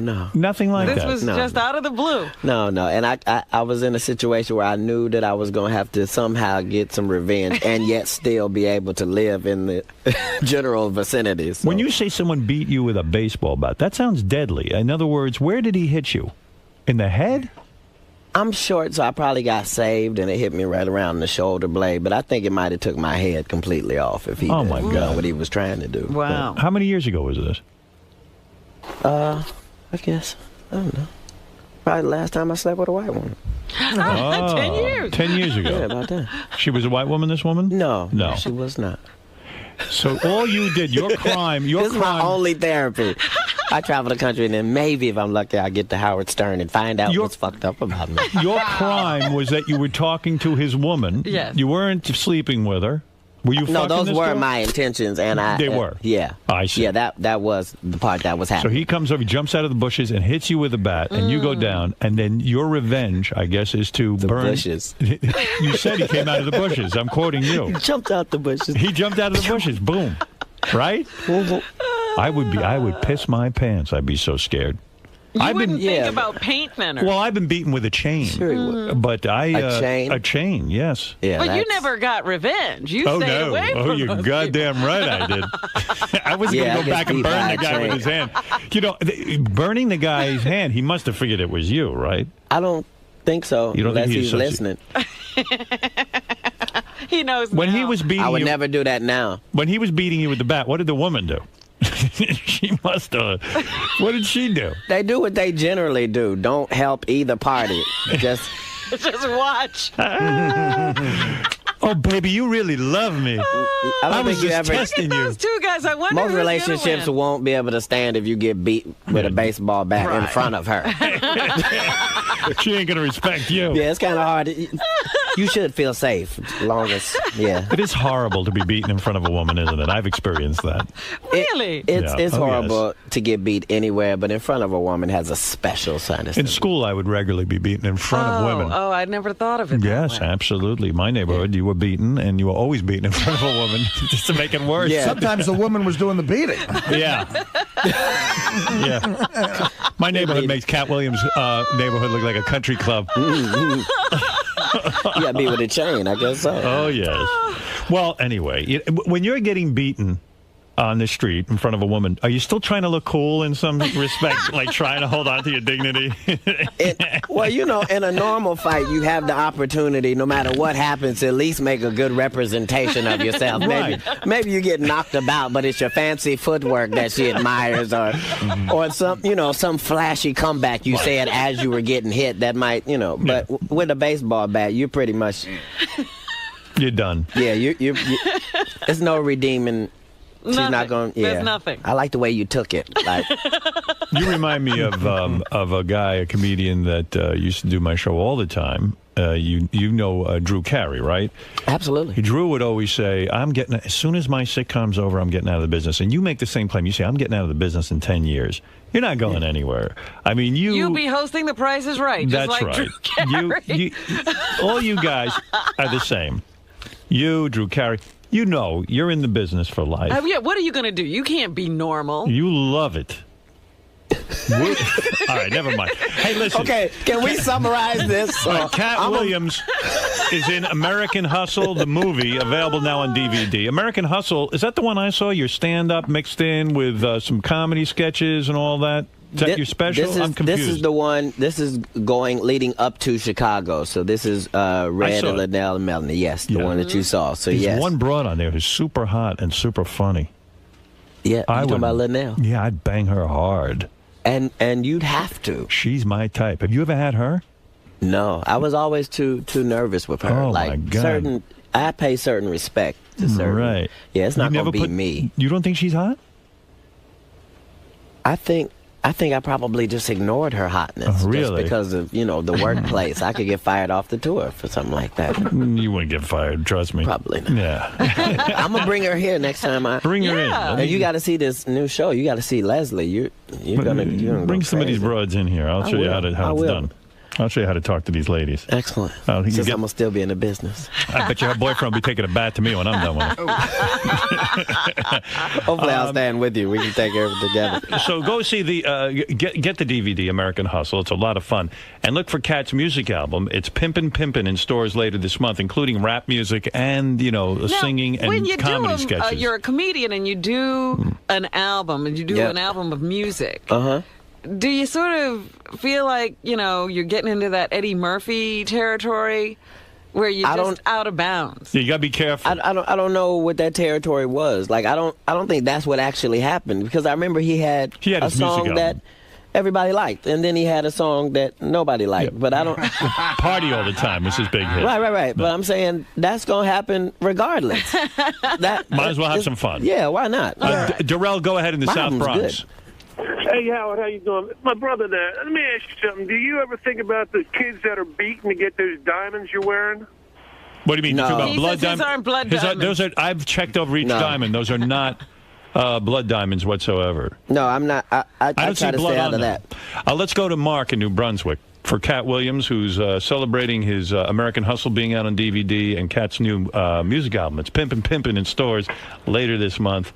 You can check out Cat on catwilliams.com with a K. And MySpace. And MySpace, Hey, too. now. Yeah, hey now. Hey, Cat. What's going on, do you smoke weed? Do you do heroin? Do you overeat? Do you miss work? You doing any drugs? What do you No drugs? heroin. What do you like? You smoke Little weed? pot? That's medicinal. You like to smoke some weed? What are you taking it for? Heroin, no, haven't done that. Never tried a coke? You into coke at all? Never did that. I never. But that's because, the background. But when you're homeless, you don't see the party side. You don't see people on cocaine having a great time. You see them, laying in the alley, and you ask them what happened, and they blame it on that. So I never. Right, you never got into that. No, never did Pete, that. Pete in Pittsburgh, go ahead. You're on with Cat. Hey, Cat. What's going on, very sir? funny. Great interview going on right now. But I do not believe that you ever got hit with a bat. I think that's bullshit. Why? Why do you say that, Pete? Well, he's like, I talk too much. Got the advantage. If you were short, I think you get hit in the head before you would the shoulder. I think he's lying about Why would he lie about something like that? That's silly. To give him street credibility. Do you realize that I appreciate that? Like, I don't understand what kind of street credibility you get from being hit with a bat. But how would that give you street credibility? I don't even believe the guy was homeless for all those years, just living behind a library. You're having a hard time. You actually believe that I grew up in a mansion, correct? No, I think. Well, what do you think? You might have had some struggles. You might have been out on your own on the summertime with your buddies, but you went home eventually. You weren't out there for 4 years. I was actually out there longer than 4 years. Well, why would you think Cat would lie about? I guess it's hard to see a guy as successful as this and funny and think that he did all that, and to think that at one point in his life he was down on his luck. I mean, you always amplify your act. That's what he's doing. I respect it. And real briefly, what do you think about Artie? Wait a minute, did he just? He just said you. What I think about what? What do you think about Artie Lang? Do you respect him as a comedian? Do you think he should be a high-paid guy, or do you think he's average? Artie.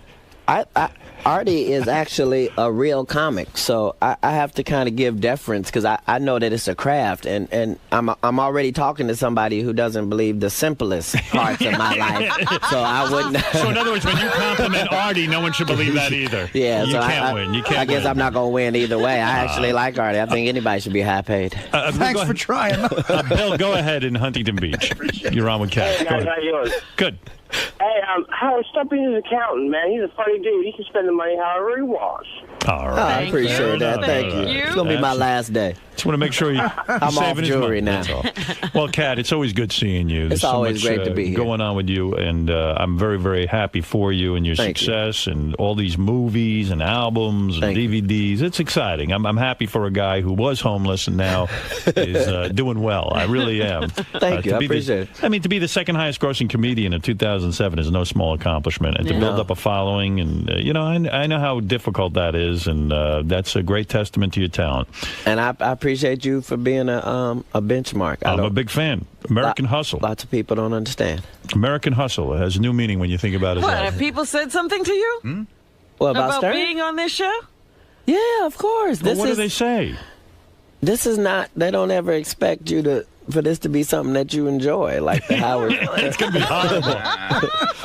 I don't get it. People can't believe it. No, never. People think I'm a horrible man, don't they? Yeah. They do. Wow. They think I'm nuts. Yeah. It's always amazing to me, the perception out there. You know, my show, it's like a prostate exam. People go, well, I go because I got it, but it's horrible. Right. It's like colonoscopy. You know, Kat, I don't understand any of it. Yeah. You know, I don't think we should. No, I'm not going to try to. If we thought like them, look where we'd be. Kat. Hey. Good to see Howard again, man. Always. You're never gonna get another Howard Stern, ever. He's the original. The only. Kat, you know, a lot of comedians come in here and they get really nervous and sometimes they freeze up. What's the secret to staying loose with Howard? Howard's a public official on the highest form, so he's going to ask whatever question he wants to, and the answer is going to be what the answer is. And the one thing you can't do to Howard Stern is lie. You might as well be real, but it is nervous. Always, you're always nervous. Howard Stern, the donkey can walk in. Expect the unexpected. Yeah, you don't know what's going to happen. Right. All right, man. Thanks for stopping by, man. Appreciate it.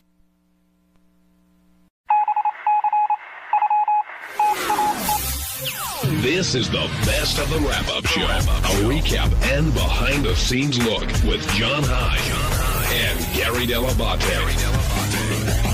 The best of the wrap-up show begins now. Hey, it's Gary Dell'Abate. On Tuesday's wrap-up show, Ronnie the limo driver came in and we talked about his poem that he read at the holiday party. Ronnie's still not really understanding how he insulted Howard. And then we talked a little bit about Ronnie and Doug Goodstein had a little bit of a disagreement because he thought that Doug threw him under the bus, and that turned into the whole thing. Here's how it all went down.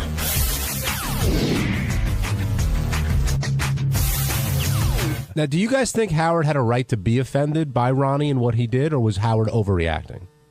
Oh, I think he had a right in the sense, as soon as I was in the back of the room when Ronnie was doing his speech or poem or whatever, and as soon as I heard that one line about Howard being an ass, I turned to whoever was standing next to me and I go, that's going to be the only line Howard heard. Because it was the only line I heard. This is what I heard. My boss is an ass. I mean, because it was, we played that tape today, which was kind of hard to hear. But standing in the back of the room, people are talking. It's noisy. There's that speaker system. And then I just hear a lot of mumbling. And then Howard Stern is an ass. And I knew that would cut right through everything. That'll be the one thing everybody heard. Would you characterize Ronnie as a sloppy drunk? Yeah. Yeah, I mean, when he gets really drunk, he does things he regrets. So I guess so.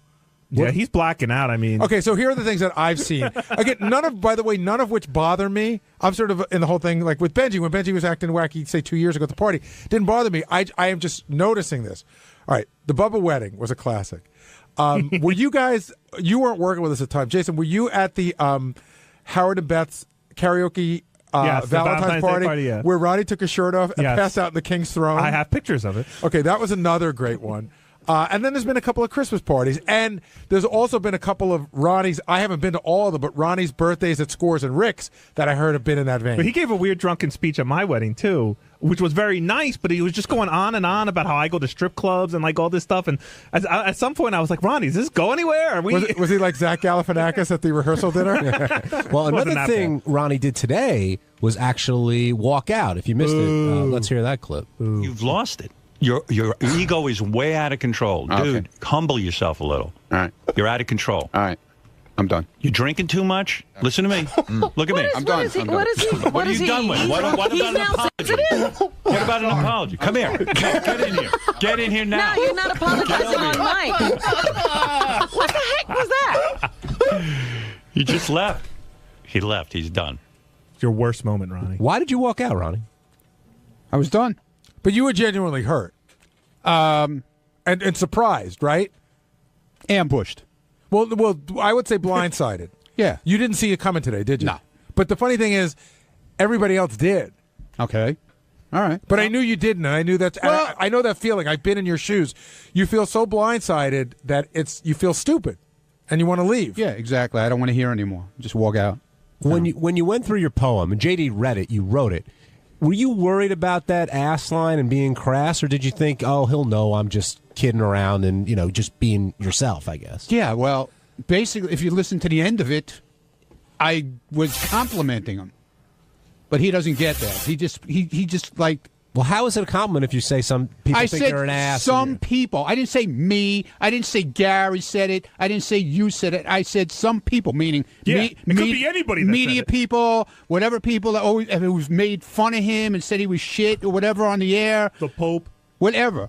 Then I said how everybody here loves him, but that didn't translate into his head. I guess I was insulting him and his wife, which I don't get at all. I'm sorry. Well, the only thing he heard was you calling him an ass. I mean, I didn't call him an ass, John. All right, JD called. Well, JD, I didn't call. If you read the fucking goddamn poem, John, I didn't say Howard, you're an ass, did I? I said some people call you an ass. Well, Fred said I didn't say me. Fred said he had read it before. You showed it to him and told you may want to think twice about that. He never told me to take the ass part. I never said John was a pedophile. I'm just saying some people say John's a pedophile. Thank you, Sal. No problem. But JD, when you were reading it, you told me that you thought twice about that line. You thought Ronnie may get some shit for that. Yeah, it was definitely one of the odder parts of the poem when I did the first read through of it. But listen, I was just trying to power through it. I didn't want to. I wanted to be as entertaining as everything was made it out to be. Do you think Howard has a right to be offended by what Ronnie did or how he acted? I can see how Howard is offended, but I can also see how Ronnie was trying to. I can see how Ronnie wasn't actually. He was trying to say something nice, but in a weird way. I can see where both points of views are. It seemed to me just like listen, if Howard, I could understand now Howard's point of view about it. At the time, I didn't realize it at all. It just seemed more like a roast kind of thing. But hey, some people say this, but we all love you. That's what it seemed like to me. I think we're learning that it actually takes talent to write poetry, and that words are a tricky thing, and that it's all about how you arrange you've heard them the last fucking poem out of me around here. You're done? That's for sure. You're done? I'm done, man. What made you decide that? What are you kidding me? No, are you fucking kidding me? Your balls get busted all the time. Yeah, and but now this is all like of a sudden you're folded up. I insulted his wife. How did I don't even know how I insulted his wife. I can tell you. We can tell you that. Because they've been together a long time, and you 10 called years. her his new wife. I did not. Yes, you did. I did not. Yes, you did, It's on tape. Ronnie. That's what it is. That's your blackout speech. Ronnie. You said your new wife, Ronnie. and I think that's a little sensitive in the sense that he's been with her for 10 years. Wait a minute. Ronnie, When you blacked out. It wasn't part of your poem, but when you came back to give a speech, Your second one. yeah, you absolutely said that. We know because the reaction of everybody in the room was like, "What did he I just think say?" you called her a chippy or something. Oh, no, that's what Scott's wife called you. Yeah. It was right before you fucked Robin Salem at the party. That was also funny because I had heard, and tell me not to get too many You subjects. ask me whatever you want, Gary, because I had heard that this might be the last time you have me on the air. Okay. I had heard that you said before Scott's wife got there that she better not start with me. I don't want not taking any shit from her. If she fucks with me, I'm going to give it right back to her. And then, like 30 minutes later, you guys were doing dances. Yeah, because first of all, I wasn't the one who was really hurt by the whole thing. It was Stephanie who was hurt by it. But what happened that she didn't give you any shit? I guess did she apologize? She apologized to me, and she also apologized to Rachel for last year. All right, so that's cool. What about the Stephanie? Yeah. Oh, yeah. Yeah, and to Stephanie. So it was all water under the bridge. See, but we didn't know any of that. Yeah. Worked it out on the dance well. You guys didn't have cameras. Now, what that happened? Follow me around. No, you wouldn't come in this morning because you were still mad at the other thing. Now, why did Howard think you were loaded when he first got there? He said you were drunk. I from wasn't. The get-go. I don't know. I didn't even do a shot. I don't know what he's talking about. I don't know. You were pretty drunk when I first got there. I wasn't drunk at all, Jason, the whole night. Well, you don't remember giving a speech? I remember giving it. I just wanted to see. We went out to dinner the other night. Doug Goodstein and Richie and Ganji and I forget who else was there. And he started this whole thing with, "Do you remember the speech you gave?" And everything with him, he's recording on his phone. I mean, we're out for dinner. We're supposed to be like we're on vacation, but everything with him is the TV show. I mean, you can't have a night where you just sit there and have fun where it's not. You know what I'm saying? Well, yes and no. I understand. Yes and no, because I think you were in here a little bit about a year ago telling me everything that Ganji ate when you guys went on that shoot in Texas. Yeah, well, you asked me and I'm answering. Dude, I don't care where this story's going. You were drunk at the Christmas party. But I wasn't drunk. Yes, you were. No, I wasn't drunk. You were worse than drunk. No, I you were wasn't. No, I oblivious. wasn't. No, I wasn't. All right, if you weren't drunk, how would you categorize yourself? I was high, having fun. Okay, here's a question: if you were driving and you got pulled over, no, I wasn't driving. Would you? If you were, I would have went to jail. you would have gone to jail. But you'd be having fun. I would have went to jail, but I wasn't loaded to the point where you had to carry me out. Right. You know what I'm saying? Yeah, this guy walked out on his own 2 feet. What are we getting on Yeah, this exactly. for? Matt in Syracuse, you're on the wrap-up show. Hey, John. Hey, Gary. Love the show. Thanks, Matt. What's up? What's your question? No question. It's just rip Ronnie's ass apart. There's no question. No, go ahead. Make your comment, Matt. In fact, I think I'm ripping on Howard because I think if Howard's got such a problem with Ronnie's behavior, he continues to validate it by putting him on the air and making a big farce out of everything. If Ronnie needs to shape up, Howard's got to be the one to say something about it. Who would have ever thought that Ronnie would be the one to take himself off the air? Like, I would have swore if it came down to it, it would have been Howard kicking you off the air. What do you think of that, Ronnie? Do you think that if Howard were really, really upset with you, he wouldn't bring it up on the air? He'd talk to you about it off the air? But I don't know anymore. I don't know where he's coming from anymore. Did you talk about the party at all when you drove him in this morning? Happy New Year. How are you? How was your vacation? That was it. How's that new wife of yours? Yeah. So this literally came out of nowhere to you this morning. You didn't expect to hear anything about the poem. Did you think you would be praised for the poem? I don't know. I thought it was halfway decent. I didn't think it was terrible. Not like you rhymed ass was ass or anything. It's not like I cursed it. I didn't. He claims I cursed him out, but I don't get it. I just don't get it. I'm sorry. I just don't get it. All he did was hit me this morning with, below the belt with everything. Didn't bring up anything like good stuff. Like the one good thing out of the whole vacation was how I got great shit on Twitter and from people about hosting the best thing of 2011. Didn't say a fucking word about that. But rather hammer me to death. Did you really expect that he was going to walk in, flip the switch this morning? And No. But you should hear how good Ronnie was. No. During this whole thing, I could have got something out of it where I wasn't fucking stabbed. You know what I'm saying? Stabbed? Fucking stabbed. He made an observation. It's not like he made it up. He didn't make up what you said. That would be stabbing you. Gary, I never said he...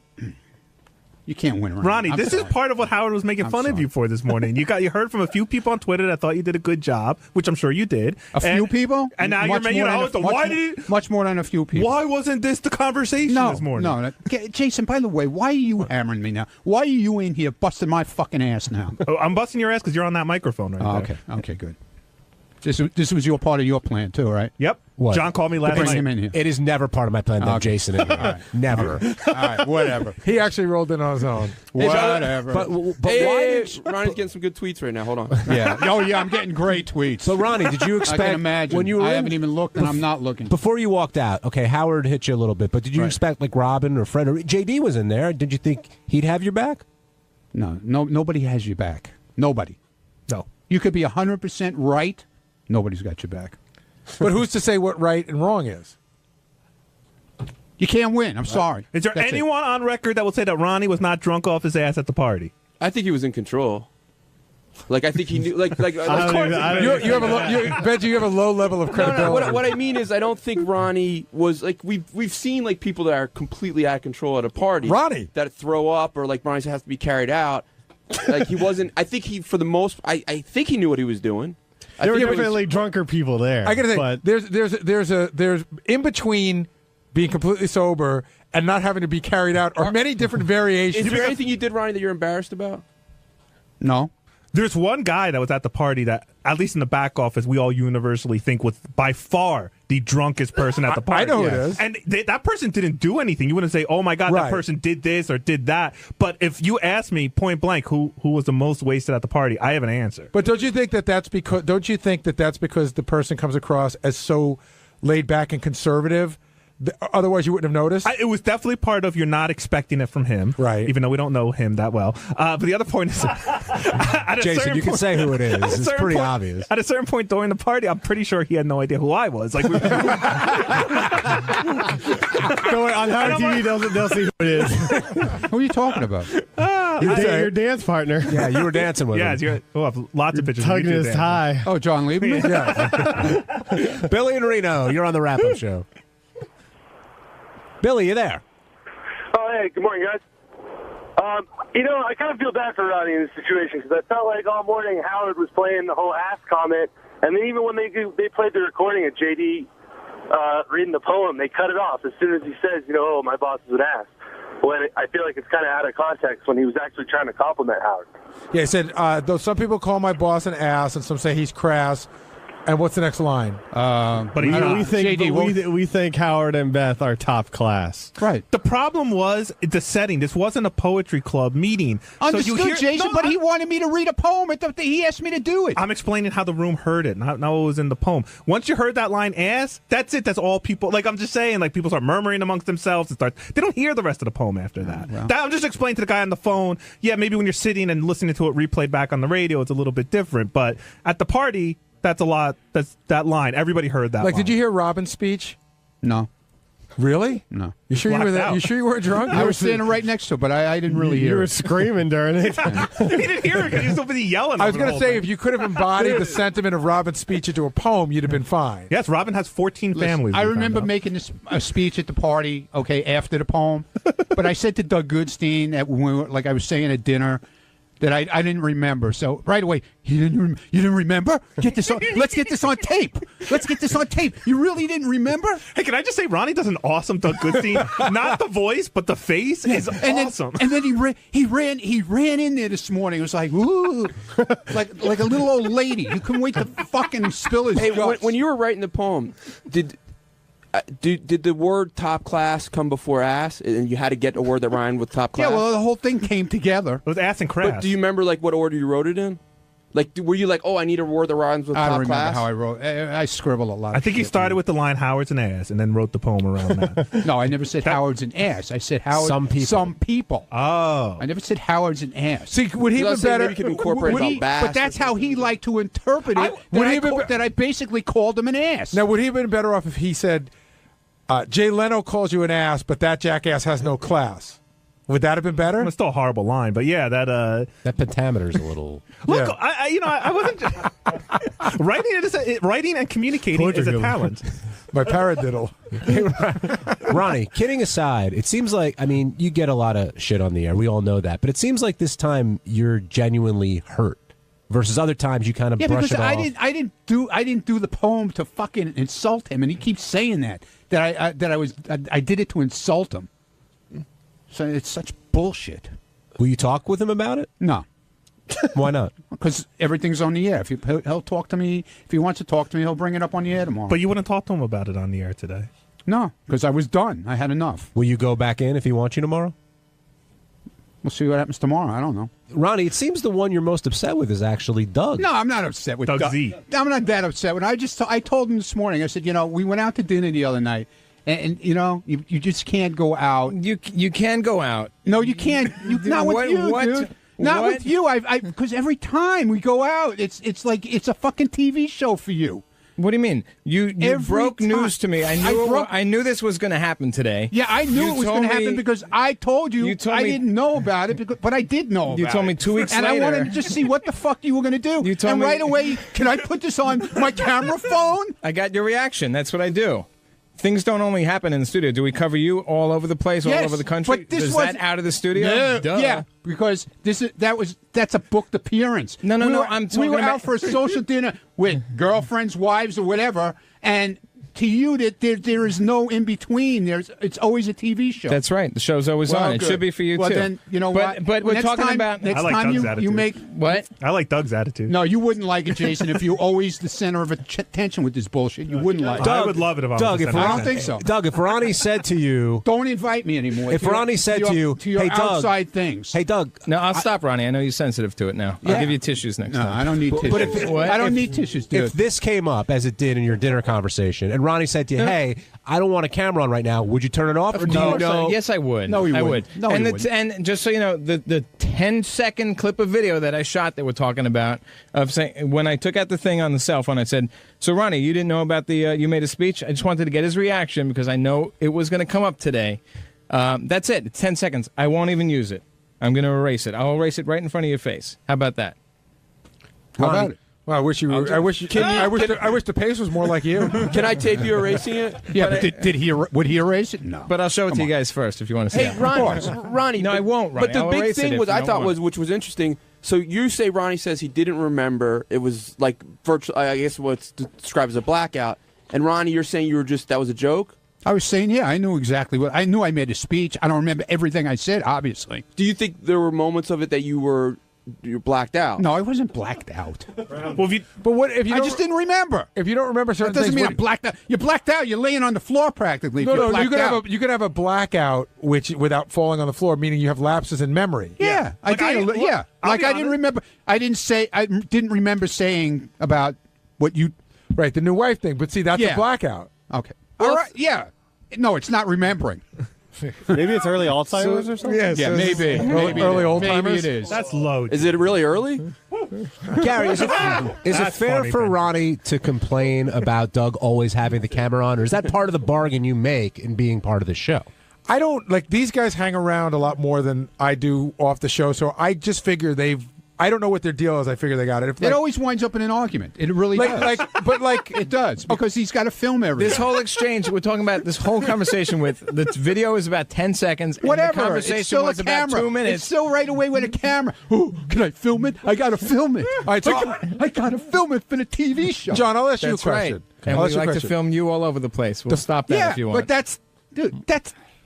But I'm saying one thing has nothing to do with the other. You're missing the point. I'm saying you're missing outside the point. at your appearances, we shoot you all over the place, not just at your club at No, the you appearance. don't. Yes, we do. We go out. We have cameras sometimes. We'll do other things. We'll take you around and about. Yeah, right. Okay. But it's And if something happens, it's part of your work thing. We weren't working at all. Were we working at all that night? No. I've been invited to the lovely Goodstein household on several occasions, and none of that ended up on TV or cameras. How come? I don't know.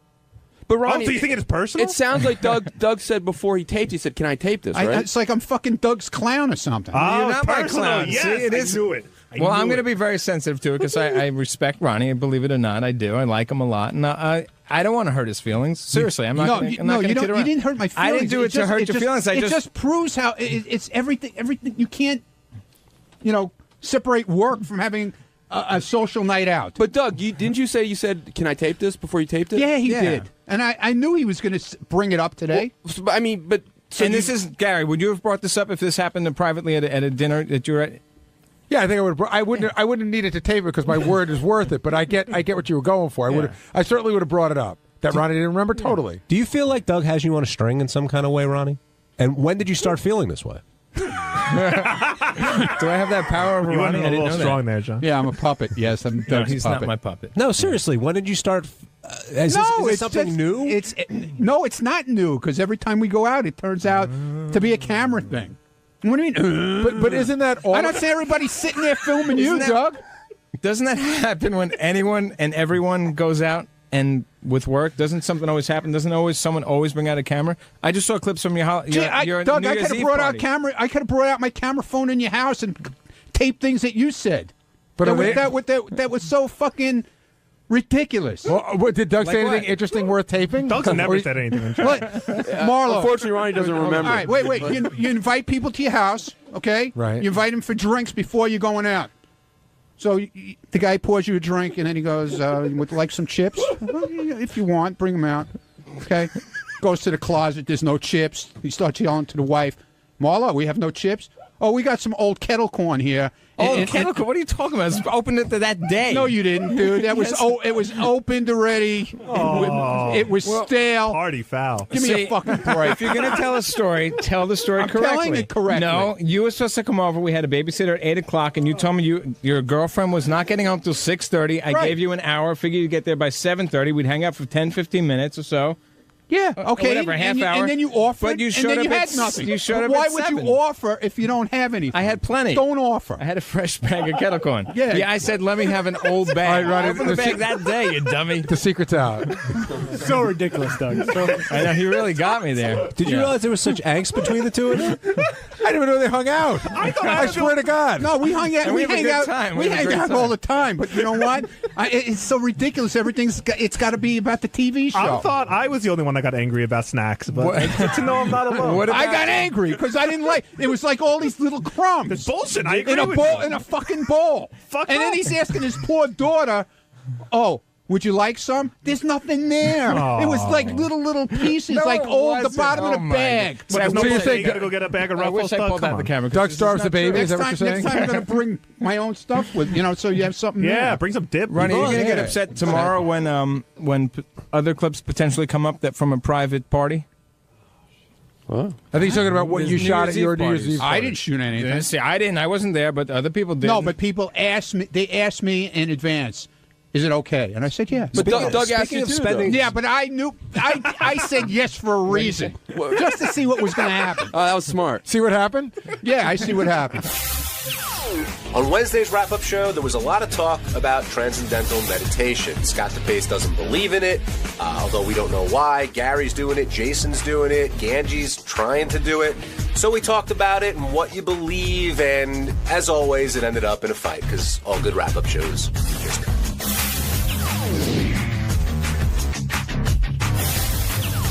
We should start off, since we have Ganji here, with the whole TM thing.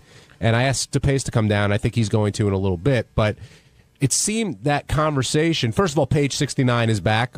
Some people are excited. Some people are terrified. I know Will and Jason are very proud of it. And they who does stories about them? Nobody. They have done stories about each other at times. But, yeah, you're right, Ganji. For the most part, it's all of us. I like to do page 70.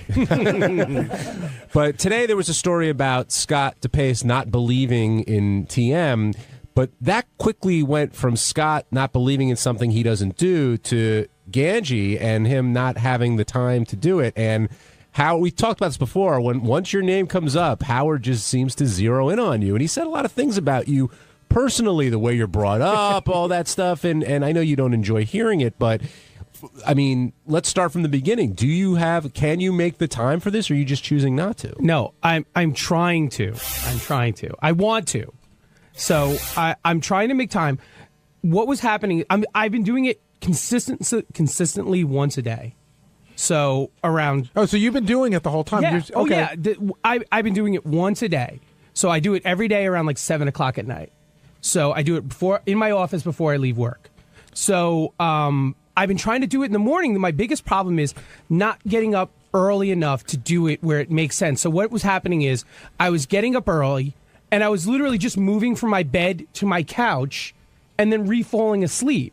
So it wasn't like I feel like I wasn't getting anything out of it. I was just falling asleep in a different spot. Okay, so if you're getting up early, why don't you get up early, shower, eat, do all your stuff, and then try it? Well, then I just need to get up a little bit earlier to do that. So, but you were getting up earlier to do it anyway. But I feel like I need to be up and like kind of like a little bit of little active before I. Right. Just taking a shower is not going to make me not fall asleep on my couch. So before you did TM, what you got up in the morning, right? And then what do you do? Wait, in the morning? Yeah, like you get up, like before I did TM. Right. All right, I get up in the morning, I take the shower, and I'm out the door in literally like 30 minutes. Okay, so do all of that, but get up 20 minutes earlier and then do TM after you get ready to go out the door. No, true. And the other thing was a couple times where I was doing it, again, I was falling asleep, and then I was like late for work. So don't you set a little time? They make a little app on your iPhone. I do, but I wasn't hearing it. For whatever reason, I wasn't hearing it. Really? You're one of those guys? It takes, Maybe TM it takes was like putting 10 him alarms. in a trance and he couldn't hear it. No, it takes like 10 alarm clocks for me to get up in the morning, and if I fall asleep, sometimes I don't hear it. I don't. Yeah, So- did you hear they made a movie about you? What's The that? smartest guy in the room. Gary, everything you say, whenever you say something like that, you're the exact opposite. You say the exact same shit. Yesterday, you tried to tell me how Apple TV is the best thing there is, and I'm saying No, I didn't say it was the best Xbox. thing. No, I mean, but see, here's we're not going to for turn you, this. it's your way. We're not going to turn this into a big argument. You, quite honestly, I said Xbox. I said Apple TV is really good, and you were more like, I use Xbox. You sort of discounted what I said.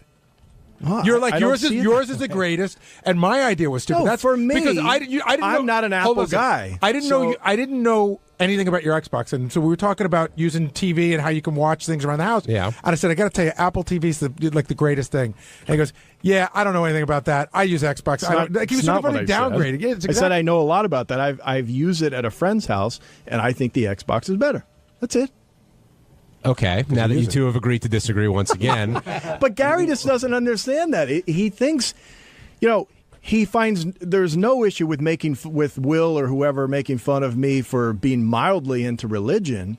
But yet you've got a view now on TM, and I can't make fun of that at all. I didn't say you couldn't make fun of it. Well, I didn't say that. Howard said it. I think it's interesting. Listen, by the way, you're not the only one.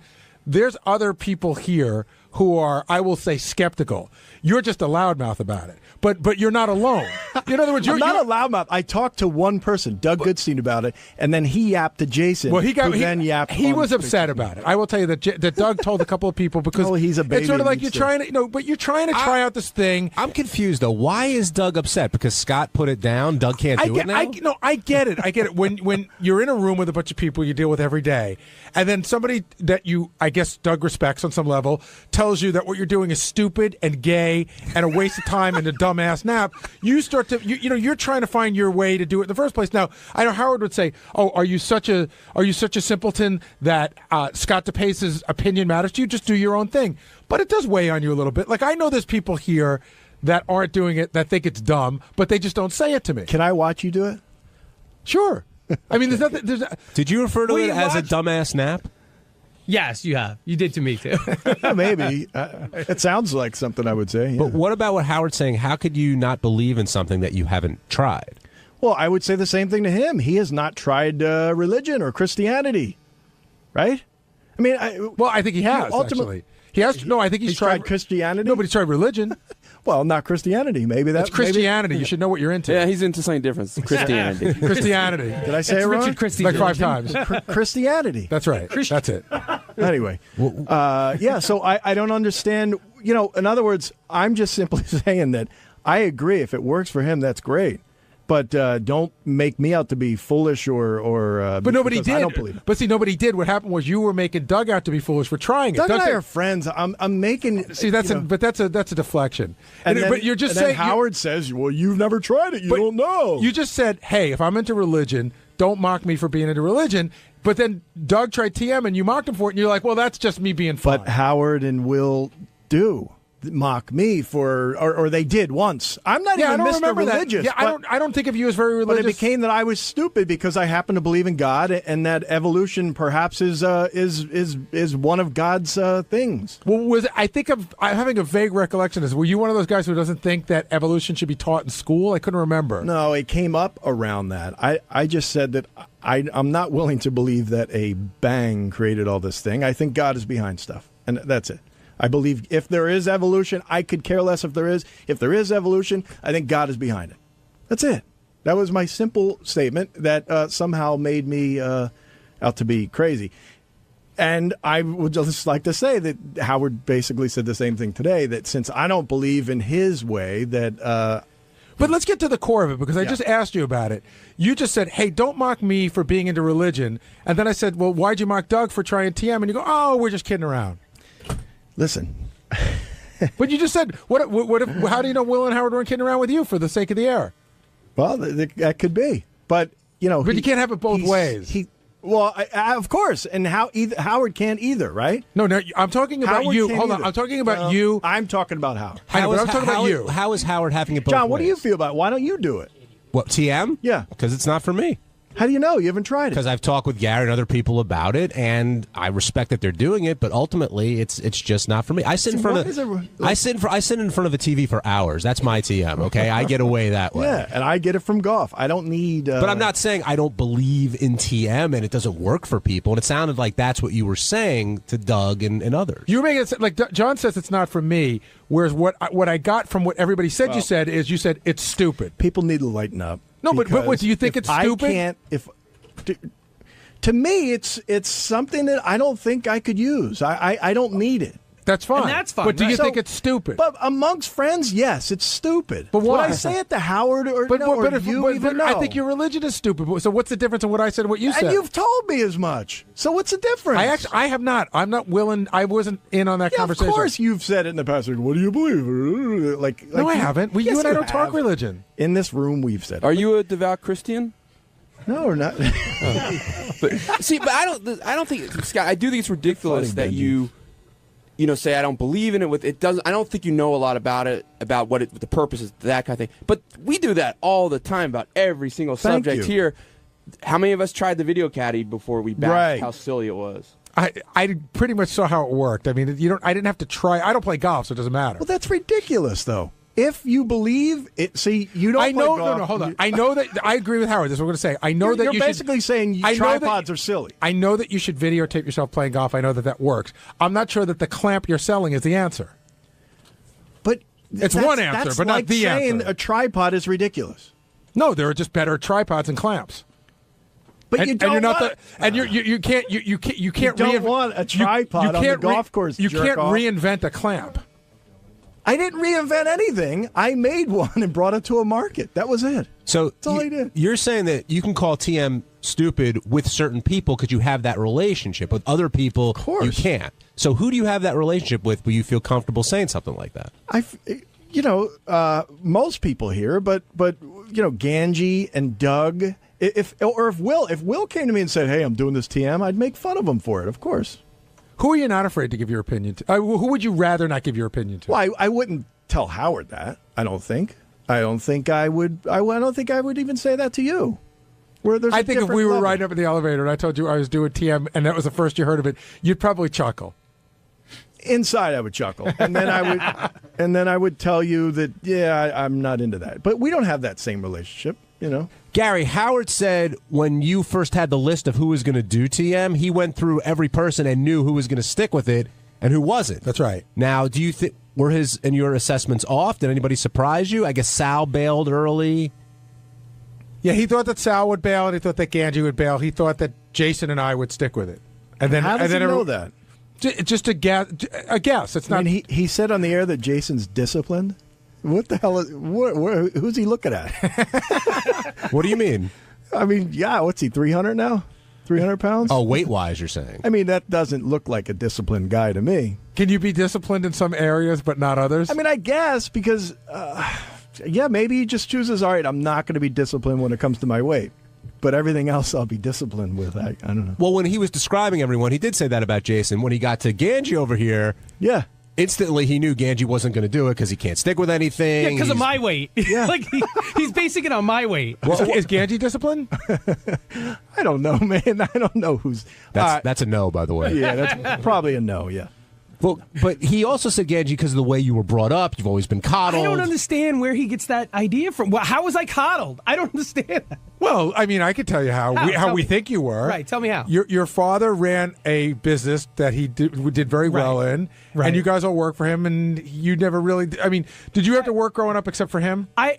Yeah, I had a paper route. I worked at Roy Rogers. I worked at a department store. Oh, that's right. You worked at A&S. I do remember that. So you would describe yourself as just middle class, right? Yeah, we were not rich by far. Howard's under the perception that your father was a builder who was extremely wealthy and that you're a spoiled brat. Total That's his middle class. perception. Yeah, I grew up in Queens. I grew up in a shitty neighborhood in Queens. And then you grew up in a nicer neighborhood on Long Island. Yeah, when I was 18 years old. By then, I was already in college and almost out of the house. Well, so it that's- wasn't like college boy. But that's definitely his perception. For whatever reason, he thinks that you were the spoiled brat of a rich kid. Look, a rich growing guy. up, my mother would buy our shoes from the supermarket, from Pathmark, in that plastic, the bin. You know what I mean? Like I didn't have money growing up. We were broke. Don't you think Howard feels, though, if Ganji didn't get a job here at a young age, he never would have gotten a job at all? I think now that we're thinking about, I'm trying to think about things that have been said in the past, and I think the perception is that if Ganji didn't get a job in our field, he could always fall back on his father's business. I think that's the perception. Well, I see. Oh, so I lucked out that my father had his own business. No, I But think he's never just wanted to work there. It's not. I'm not casting aspersions. I'm just saying, in his mind, he's thinking like, well, you never really had to work that hard because you always had a safety net. Yeah, but that's like saying, like, I'm sure Howard's father could have got him a job where he was working. Everybody's dad can try to get their kid a job somewhere. No, but your father owned the business. Yeah, but but it's not like I was trained to work in construction. It wasn't like something I was planning to do as my plan B. I've tried using Ganji for construction. It was horrible. Yeah, I'm not. I really? What He I knows wanted to nothing. do. Really? I would think that you. See, that's funny. In my mind, he's like an ace. No, I hate it. I've always hated it. He was literally nothing better than a pair of hands to hold something. Now, Ganji has been able to succeed at the TM twice a day. We talked about that. But someone who has been able to do it is undisciplined Jason Kaplan. Yeah, I heard I'm undisciplined. What's up with that? Nothing. Scott mentioned that you're undisciplined. disciplined because No, I'm very disciplined. I go to McDonald's every day. It's hard to keep that kind of discipline up. Okay. No, listen, undisciplined would be if I was trying to diet and it was important to me, and I ended up being like Tim or Ganji, or going on and off diets every 2 seconds. So you don't care if you're at what point are you concerned? I don't know. I'll let you know when I get there. Hey, can I just jump in? When was the last time I was on a diet? You're saying I'm jumping off diets every 2 seconds. That story he told was from 20 years ago. It wasn't like I'm on diets every 3 days. Well, weren't you in one of our contests? Well, so was I. That was 8 years That was ago. for money. So wait a second. You want and us? I only was in the contest to maybe win money. So When you're you not would like sending the world- porn to dying people. You're dieting. You would like the world to know that you're not trying to lose weight. You don't care. I don't want the world to think that I'm this yo-yo dieter and I'm not doing anything and I can't. I haven't attempted to diet. No. Oh, okay. Why I take that back. Why did you decide to do the TM? Like, what in your life pushed you to I just thought it would help me with some more focus. I would like to be more focused. I was feeling like I'm always tired. And part of one of the things they tell you is you can get some more energy, so I always feel tired. And I want a little bit more focus. I feel like in this ADD world now where like I have my phone, I have 2 computers at work. I'm like constantly looking between like TV monitor, like I'm starting to feel unfocused. And I thought it would help me. And do you think you'll be able to get up a little bit earlier and do this now that we've talked about it? I mean, I hope so, and that's my plan. I'm trying to go to bed. I'm trying to transition into going to bed earlier. So each night, I'm trying to go to bed a little bit earlier. Well, if you take so all these eventually- TM naps, you're not going to be able to go to bed earlier. They're not naps though. They're really not, and they're not. And they're not sleep replacement. And they're not sleep replacement, and there's no spirituality involved in a sense. Like I don't believe in any religion. There's nothing like that. No, I never said that there was. I know, but just it's compared it to. again. I'm saying that you are just one person who thinks it's weird. I said in the air today. I find it difficult to talk about because people really think that we're in some odd cult. Describe it better though. You get out of this and suddenly you're like, wow, let me take. But on I the didn't day. say that. Or no, I'm trying to. I'll tell you. I'll talk about something that's. Are you talking about the benefits of TM? Yeah. I mean, Gary, something I talked about in the meetings. I'm on prescription medication for my acid reflux. I've stopped taking it. Wow.